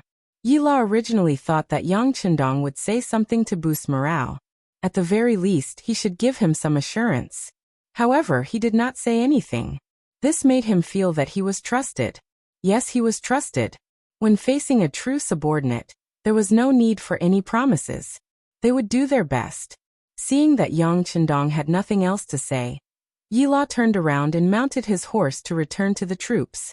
He looked at Lu Dai and the 3,000 cavalrymen and said loudly, brothers, it's time for us to perform. The sixth young master is looking at us from behind. Our parents and wives in our hometown are also waiting for us to perform meritorious deeds. Right now, we only need to do our best to destroy the enemy cavalry and give them a better life. Is everyone confident? Kill the enemy and perform meritorious deeds. Kill the enemy and perform meritorious deeds. The 3,000 Nuzan cavalry below all shouted excitedly. Very good. Divide the cavalry according to the plan. Spread out according to the different terrains. Use the Nuzan's unique guerrilla tactics and a 3-to-3 attack formation. Yila, who had shouted, announced the battle order coolly. Yila was very confident in these elite Nuzan cavalry. As long as they performed well, what was there to be afraid of even if there were more than 5,000 cavalry? The 3,000 Nuzan cavalrymen that had just gathered dispersed, and each of them searched for a suitable battlefield. Atop the pile of rocks, Tuoya said worriedly, Young Master Yang, you only have 3,000 cavalry while the other side has 5,000. Can you win? Definitely. Yang Chindong's firm voice came out from his mouth. His eyes were indifferent as he stood there like a god descending to the mortal world, like a towering mountain. The Nuzan cavalry was making all sorts of preparations before the battle. In the distance, Halaruaku and Rumyuk were approaching with their 5,000 cavalrymen. According to the cavalry scouts under his command, Haliruo already knew that the strength of the enemy this time was not weak. They actually had 3,000 cavalrymen. Of course, although they weren't weak, he still didn't put them in his eyes. He had brought the Walla cavalry that he thought was the most powerful. Back then, Sha Ming's army was like cutting chickens and vegetables. They had won more than once. Not to mention, now that they had the advantage in numbers, there was even less chance of defeat. Rumyuk, your chance to show off has come. I've taken a fancy to these horses and slaves. Do you understand? Haliruo's eyes revealed a trace of ruthlessness as he spoke. Young master, don't worry. Rumyuk patted his chest and promised. His thoughts were the same as Haliruo's. His limited vision made him believe that the Walla cavalry was the strongest in the world. As for the previous loss to the 100 or so black cavalry, that was only because the enemy's equipment was too good. That was a special case. Cavalrymen, attack with me. Taking out the saber at his waist, he leaned forward and waved it. Under Rumyuk's loud roar, the 5,000 cavalrymen behind him moved. Like dumplings being dropped into a pot, the cavalrymen charged forward one after another. Tens of thousands of horses galloped forward, their shouts shaking the sky. Under the dry weather, bursts of smoke and dust rose up. From afar, it looked like a huge sandstorm that wanted to swallow everything. In terms of momentum, the Vala cavalry's performance was still very good. However, because of the terrain, the war horses were unable to gallop on the sharp stones. The originally huge flood had no choice but to split up in the middle and charge towards the small battlefields that the Nuzan cavalry had set up. If it was in a wide area, the cavalry would compete in momentum. The morale of the troops, the number of soldiers, and the bravery of the soldiers would all play a decisive role. Once one side's formation was disrupted and broken, it often meant that the balance of the battle was tipping. It often meant that the battle was about to end. Yang Chendong used the terrain in advance to suppress the Wala cavalry's advantage in numbers. This competition was based on the morale, courage, and martial arts of both sides. Yang Chendong was extremely confident in all of these. He had spent a lot of effort to subdue the Nuzan cavalry. He firmly believed that this time, they would be able to deliver a perfect result. No one knew better than him how the future Nuzan cavalry became slaves, and how they replaced the Ming dynasty to establish a new dynasty. In addition, these Nuzan cavalry were equipped with the sharpest sabers. There was no way they would lose. There was no reason for them to lose. The smoke and dust in the sky greatly affected the effect of watching the battle. When the two sides fought, both Yang Chendong and Hararuo could not see the situation on the battlefield. However, the two of them were not in a hurry. They seemed to be full of confidence in their cavalry. They even firmly believed that the moment the battle ended, the winner would be them. Compared to the calmness of these two people, Tuoya looked as if she had lost her soul. If the Khan sent reinforcements, they would only appear there. But when would they arrive? On the battlefield, the smoke and dust in the sky also affected the knights on both sides. Fortunately, this was not the first time they had fought on the battlefield. As veterans, they knew that being impatient would not solve any problems. Only by believing in the sabers in their hands, believing in the war horses under them, and killing more enemies would they be able to obtain the final victory. One of the Wala cavalry lost contact with his comrades because of the obstruction, but he did not panic. Instead, he held the saber in his hand and carefully sensed everything around him. While continuing to find his comrades, he was also on guard against the sudden appearance of enemies. Suddenly, there was movement on the right side of his body. Out of instinct, the Wala cavalry raised the saber in his hand. The moment he saw that the other person was not his comrade, he quickly lowered the saber in his hand. Under the powerful force, the saber collided with the saber on the opposite side. Dang! With a crisp but powerful collision, the two of them paused at the same time, and then separated immediately upon contact. Both sides were prepared for this strike, and no one was able to gain any advantage. The two figures crossed each other, turned around, and slashed out again. It was almost the same tactic, the same posture, and the two sabers collided again. Then one of the sabers suddenly broke from the middle. The broken weapon was naturally the saber in the hands of the Vara cavalry. If it was not for the huge impact, perhaps his saber could have held on for a while. But when both sides used their full strength after two clashes, the advantage of weapons was highlighted. The saber actually broke from the middle, and cold sweat instantly emerged from the body of the Wala cavalryman. Although it was June and the weather was very hot, he did not know why he was sweating all over. He did not know why. But since the saber in his hand broke from the middle, the next thing to do was to escape. Otherwise, if both sides swung their sabers, one saber could not reach the enemy's saber, but the enemy's saber could cut him. How could he fight this battle? Fortunately, when the saber hit the second time, the two sides were already facing each other, so it was naturally the best time to escape. The Wala cavalry pressed his legs and urged his horse to rush forward. He did not dare to turn back and fight the Nuzan cavalry head-on. The Vara cavalryman was still lamenting his good luck that he wasn't killed by the enemy due to the disadvantage of his saber. Suddenly, another cavalryman rushed out of the smoke. It was another Nuzan cavalryman. Out of instinct and habit, the cavalryman slashed forward with his saber. However, he had forgotten that the saber in his hand had already been broken in half. Not only did his saber not hit his opponent, it was his opponent's saber that landed on his chest instead. Blood splattered, and a warm stream splashed on his face. While the Wala cavalry felt these changes, The strength in his body was quickly drained at this moment. He wanted to say something, for example, if it were not for the broken saber, he would not have died. But now his chest was split open, and his bones and organs were exposed. No matter how he opened his mouth, he could not make a sound. Plop. With no strength left, the Walla cavalry finally fell from the horse. He looked at the sky with his eyes wide open. Perhaps this moment was a relief for him. This was just one of the many places on the battlefield. In fact, the same scene was happening all the time. Not long after the battle, countless Walla cavalry died because of the broken saber. They may be good at fighting, or they may be good at riding. But how could they defeat the equally powerful Nuzan cavalry with their bare hands? One by one, the Walla cavalrymen were hacked to death and fell from their warhorses, causing a cloud of dust to fly into the air. Outside the battlefield, Har did not know that the scales of victory had tilted to the other side. He was still dreaming of the victory.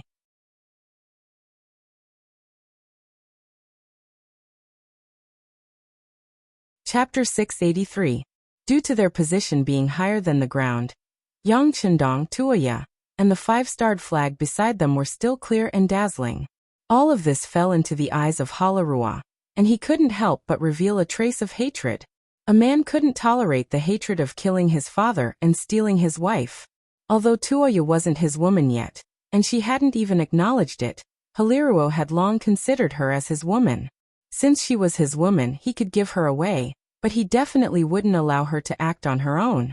Seeing her riding on a horse beside a handsome young man, glancing left and right, and even saying something from time to time, Hararuo was burning with jealousy. He stretched out his hand and pointed forward. "Go send someone up there and kill that man. Snatch that woman for me." Since it was the first battle, Lumek didn't send out all of his cavalry. The enemy only had 3,000 cavalry. He only needed to send out 3,000 cavalry to clinch the victory. As such, he still had 2,000 cavalrymen by his side. Once the young master gave the order, Lumek immediately complied. He pointed at 2 centurions and said, "You two, take the men from our main force and capture the person on the short rock. Remember, the man can die, but the woman must be brought back alive." "Yes." The 2 centurions who were called out replied proudly. 200 men chasing after a few people. In their opinion, General Lump was being too cautious. Of course, they didn't know about the existence of the Black Cavalry. Otherwise, they wouldn't have thought of courting death. Yes, these 200 Walla cavalry were courting death. Only 200 people dared to have designs on Yang Chendong. Not to mention him personally taking action. Just the 100 over Black Knights by his side would be enough to make them doubt their lives. The 2 groups of 200 cavalry didn't charge into the battlefield. Instead, they took a detour to the pile of rocks. With the speed of their warhorses, they arrived at the left and right sides of the pile of rocks in less than an incense's time. The 200 cavalry approached with smiles on their faces. Released the arrows.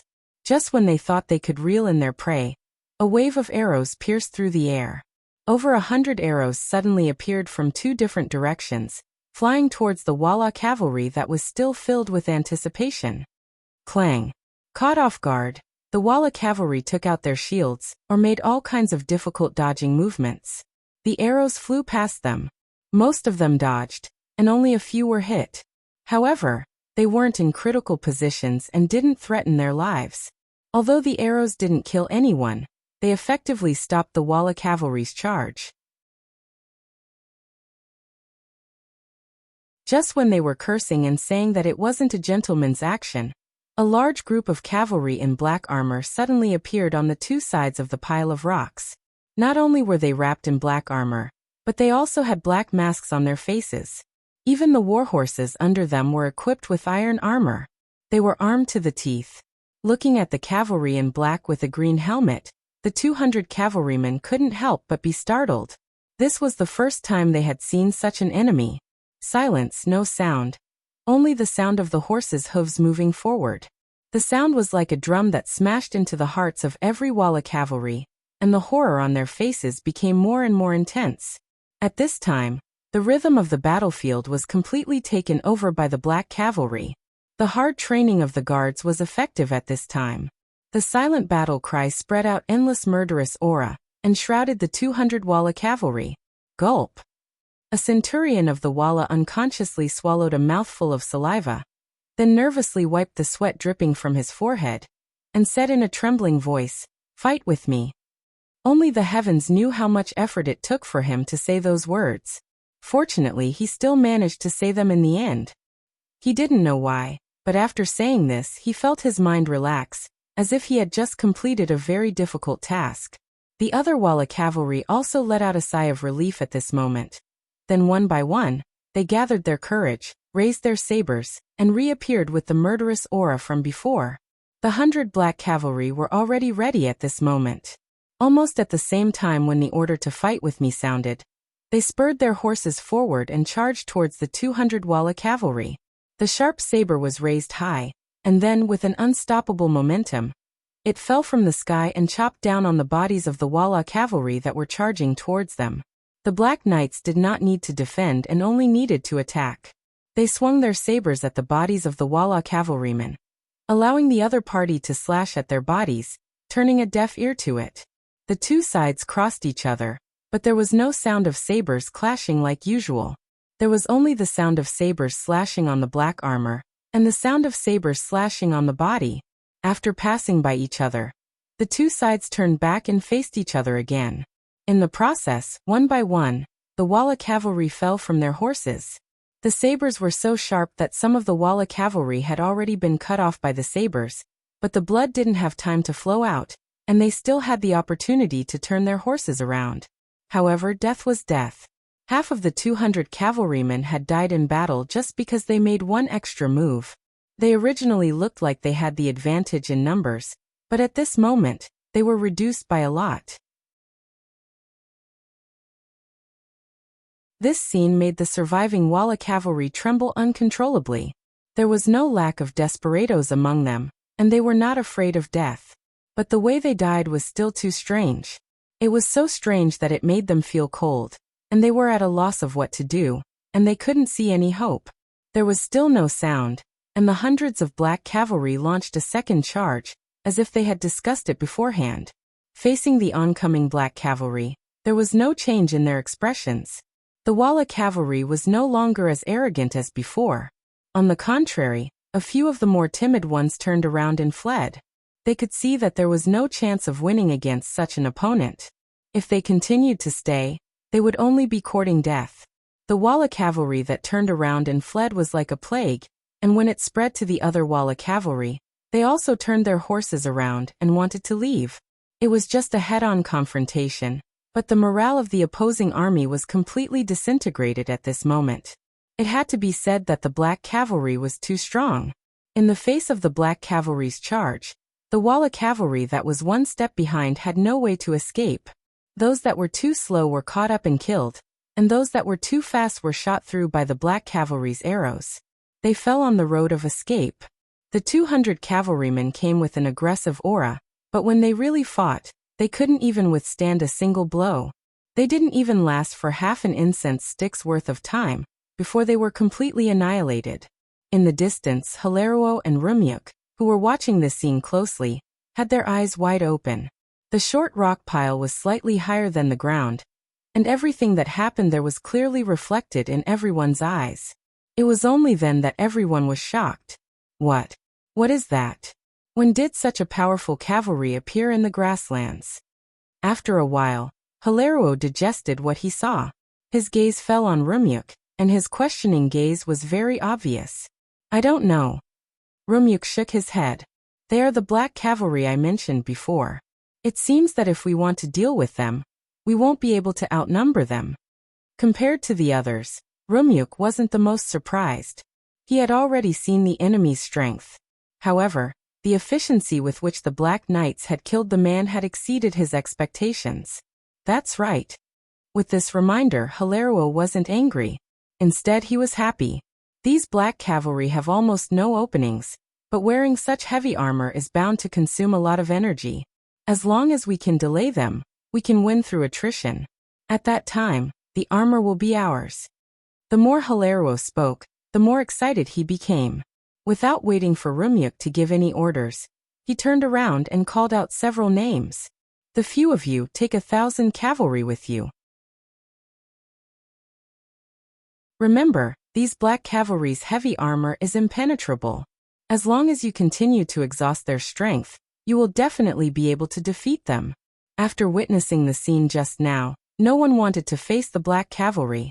However, this was an order from Hilarion, and no one dared to disobey. The centurions who were called out could only grimace and agree. Soon after, they split up into several groups and charged toward the pile of short rocks. On the pile of rocks, the black cavalry's performance was so outstanding, and they were so close to the enemy that it was an eye-opener for Tuoya. Hey, young Master Yang, these black cavalry subordinates of yours are really too powerful. How about we make a deal? If you sell these black cavalry to us, I will definitely ask Father to give you a satisfactory price. Buy armor? I don't lack money. Yang Chendong shook his head and smiled. What kind of joke was this? When it came to earning money, who could compare to the Beyond Heaven Trading Company? Meanwhile, the owner behind the scenes of this trading company was himself. Everything that was sold there was made by Crimson City under his guidance. Comparing the amount of silver and the speed at which he earned money, he did not fear anyone. Don't be so quick to refuse, we're really sincere. Tuoya had become accustomed to Yang Chendong's arrogance. This person seemed to be unmoved in the face of any kind of temptation. But it was this kind of performance that had a unique charm that Tuoya liked very much.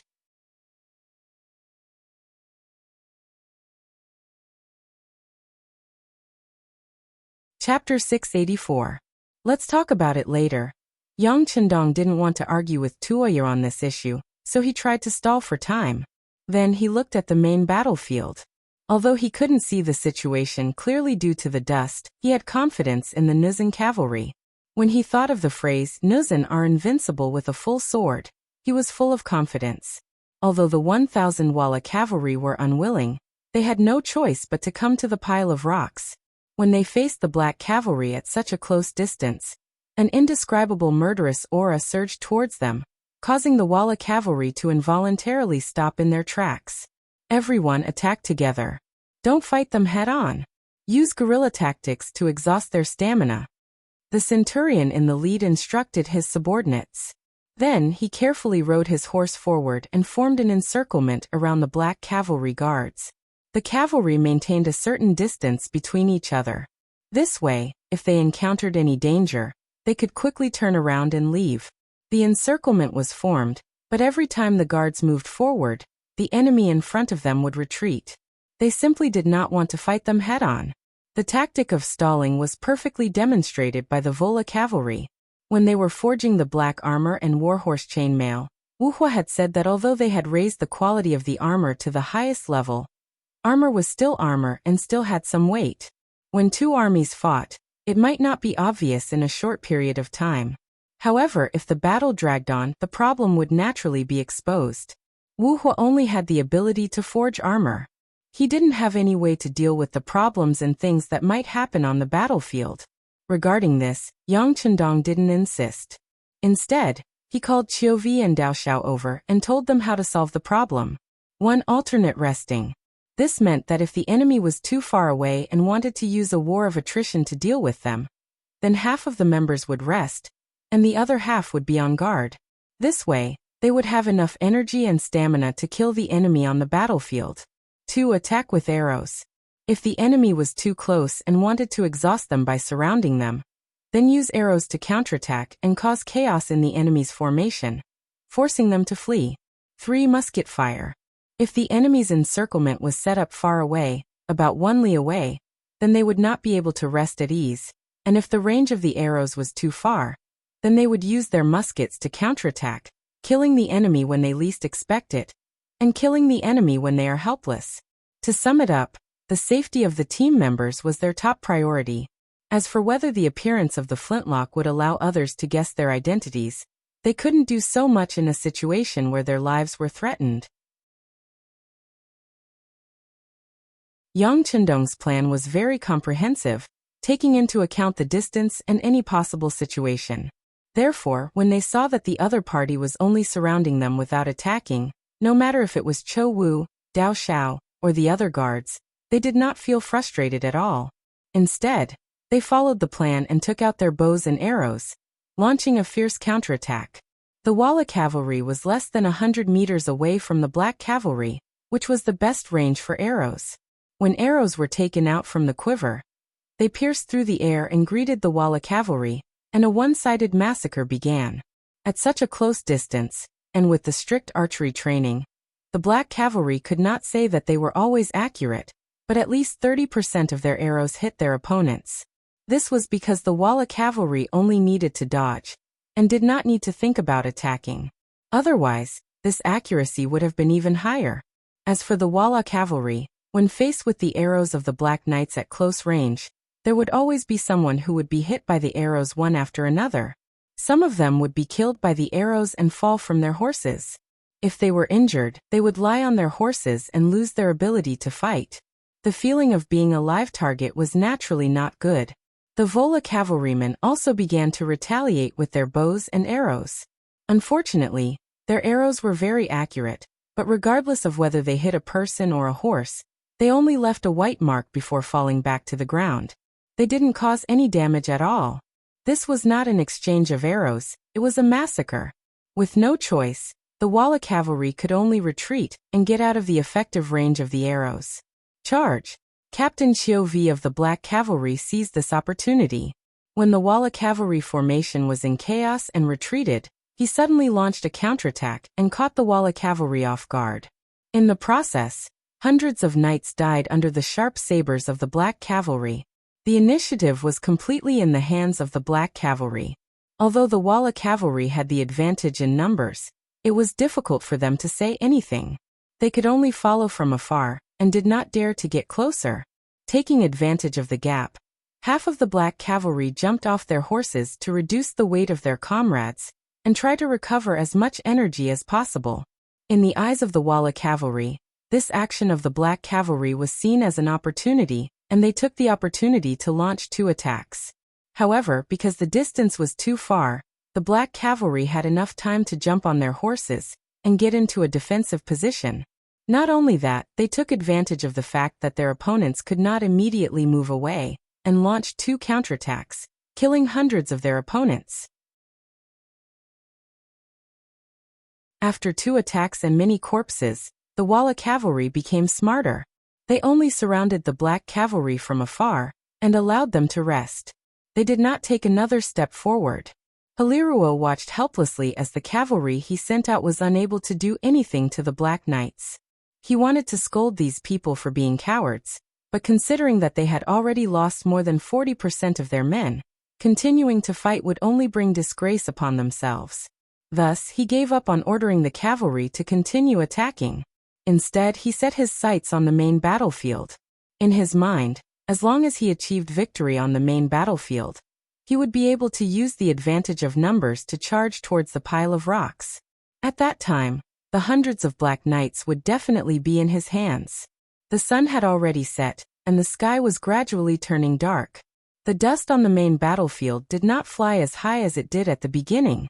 The dust did not rise, which meant that the main battlefield had already reached a conclusion. At this moment, both Yang Chendong and Har were doing their best to keep an eye on the battlefield. Victory or defeat on the main battlefield was very likely to affect the victory or defeat of the other side. Follow me and kill. Just as everyone was looking at the main battlefield expectantly and waiting for the result, a cavalry suddenly appeared from the south side of the battlefield. Because of the darkness, it was impossible to see how many people there were. However, judging from the battle cries, it was not a small number. Are these the enemy's reinforcements? Har stood on his horse and listened attentively. His expression was not good. He relied on the strength and numbers of the Walla cavalry. He did not know the result of the battle, but his advantage in numbers was getting smaller and smaller. I don't know. Lumak shook his head. He really did not know who these people were. Speaking of which, this was the first time he had seen Yang Chendong. It was also the first time he had heard of the 5-star army.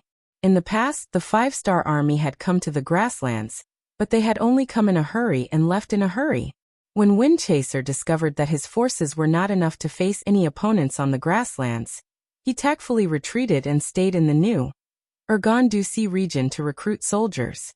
As a result, the name of the five-star army was rarely known on the grasslands. Lumek's reply made Har feel a bit disappointed.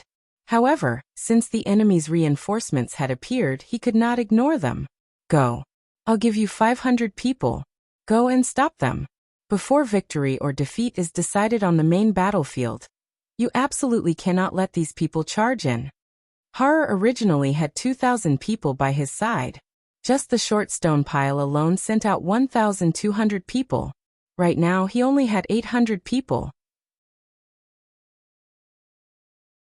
Giving Lumek 500 people was already the most he could do. Yes. Lumek cupped his fists and replied, appearing full of confidence. In reality, leading Walla's elite cavalry, he also had this kind of confidence. As long as it wasn't an impenetrable existence like the Black Cavalry, even if the enemy's military strength was greater than his, he really did not need to fear anyone. Lumek was extremely confident, but he did not know who his opponent was this time. Because the sky had already darkened, even Yang Chendong on the short stone pile did not know who the first batch of reinforcements were. Tiger's Mane, publicly recognized as the person closest to Yang Chendong, as well as the person who followed the sixth young master the earliest, became the first batch of reinforcements to arrive. Ever since Yang Chendong appointed him as the commander of the independent regiment, Tiger's Mane had put all of his energy into it. 10 infantry battalions, 6 cavalry battalions. Just as the personnel were formed, they were fiercely trained by him. The soldiers of the independent battalion were made up of 6 auxiliary battalions and 4,000 Ming soldiers. And these 4,000 Ming soldiers were all captives. Wanting to lead such an army and have enough fighting strength was not an easy thing to do. Even if it was handed over to the 3rd Division Commander Wu Sheng and Political Commissar Chen Bo, it would take a period of time to form a fighting force. But the same thing happened to Tiger's Mane. He was the confidant of the 6th young master, and his superiority was reflected. Relying on his iron relationship with the logistics battalion commander Beta Persei, he took out large amounts of silver, meat, cigarettes, wine and other things, and distributed them as rewards to the soldiers below. Cigarettes, the first thing that appeared in this world, actually became the favorite of the soldiers in a very short period of time. It was as if they smoked when they were free, or after eating and drinking, it was very satisfying, like they were immortals. Not to mention, silver, wine and meat were freely provided. Under the stimulation of these things, the captives of the Ming army revealed the fierce side in their bones. In order to obtain more rewards, everyone held back their energy and worked hard to perform in the training field. Under the competition, the fighting strength of the independent regiment was rapidly increasing.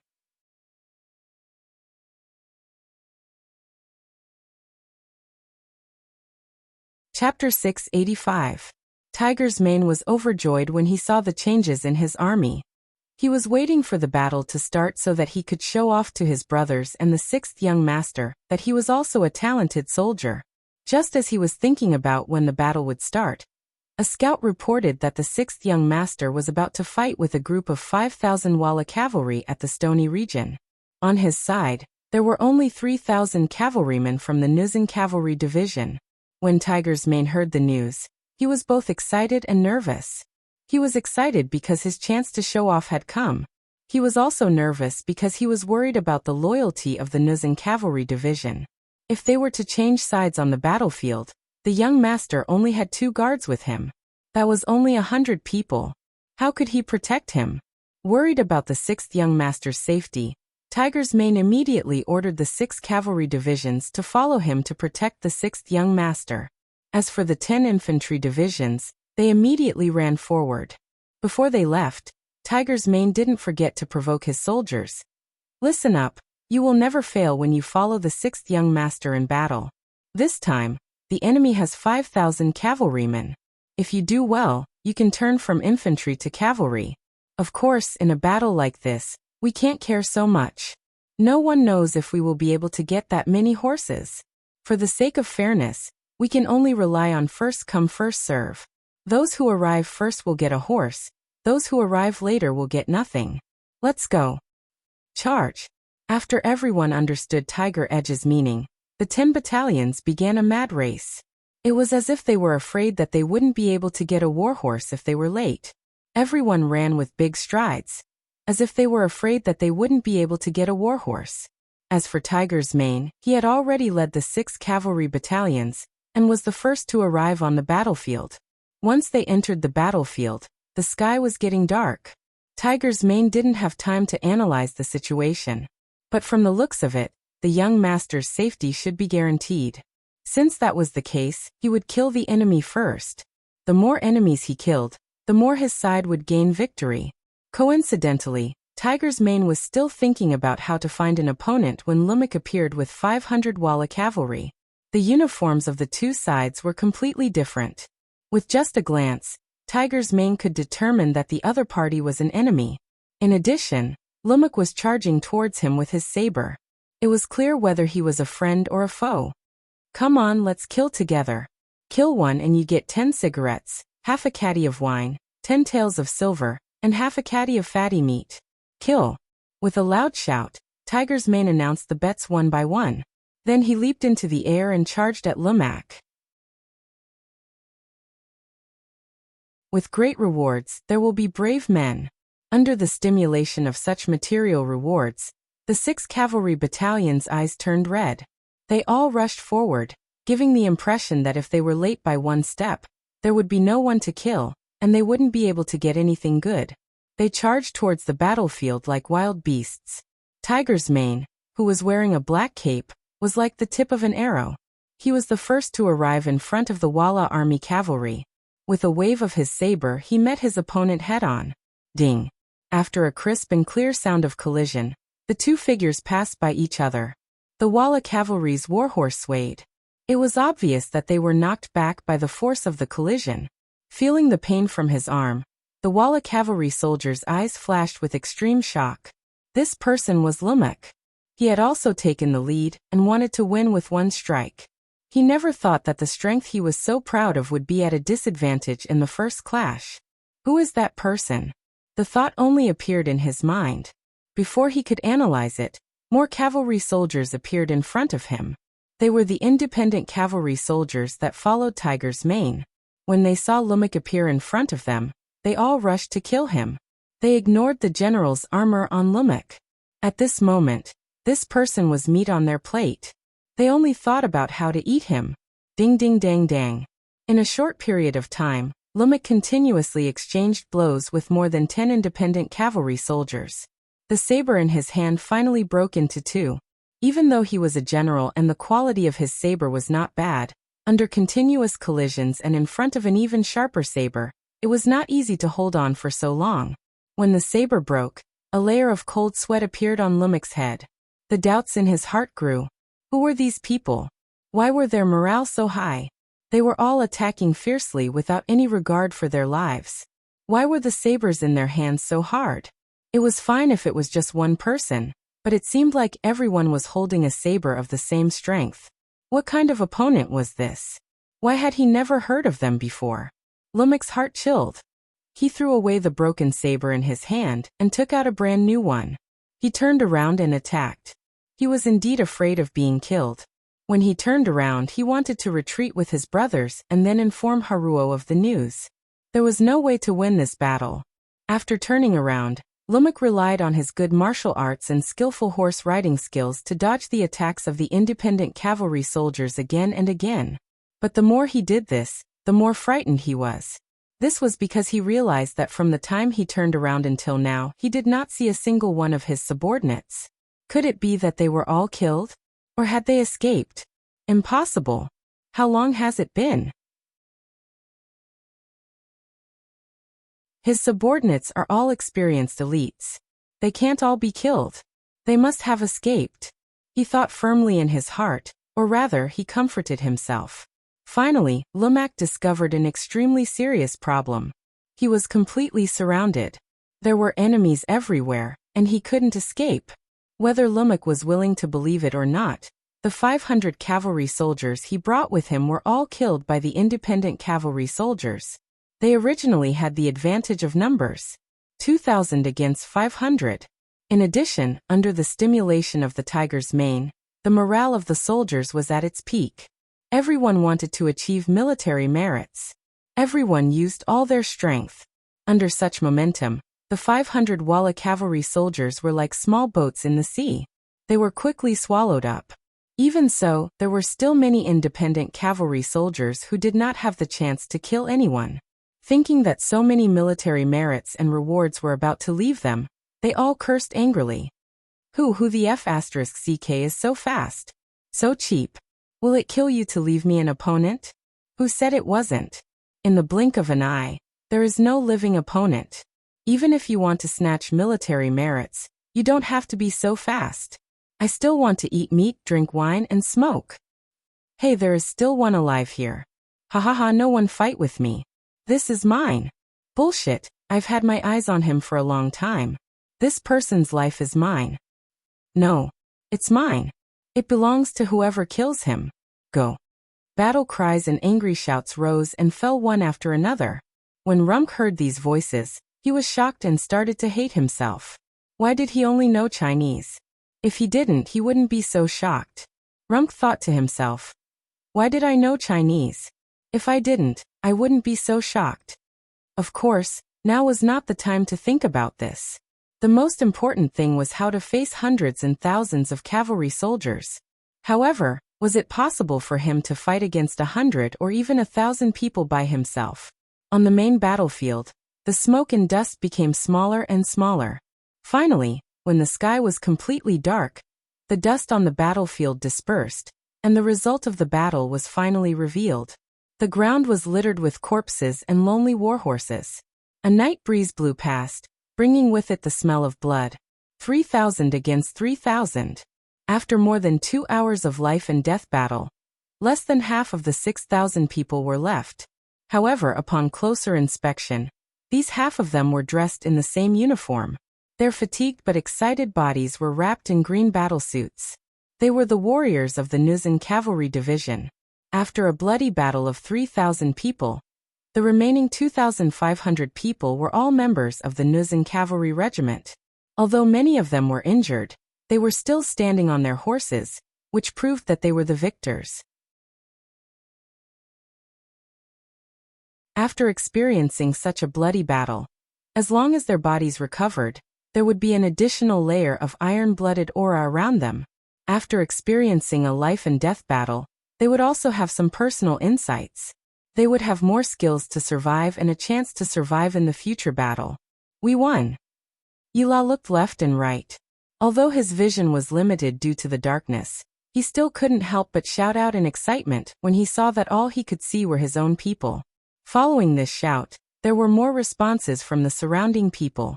We won, we won! Standing on a pile of rocks, Yang Chendong saw this scene and couldn't help but relax, a hint of a smile on his lips.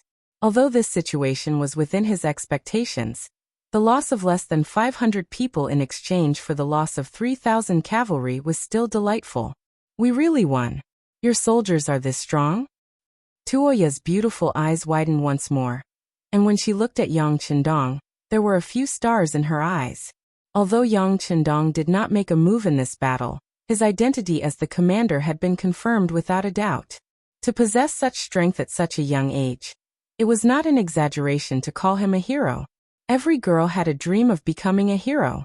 At this moment, Yang Chendong, who was already very handsome, had an even higher image in Tuoya's heart.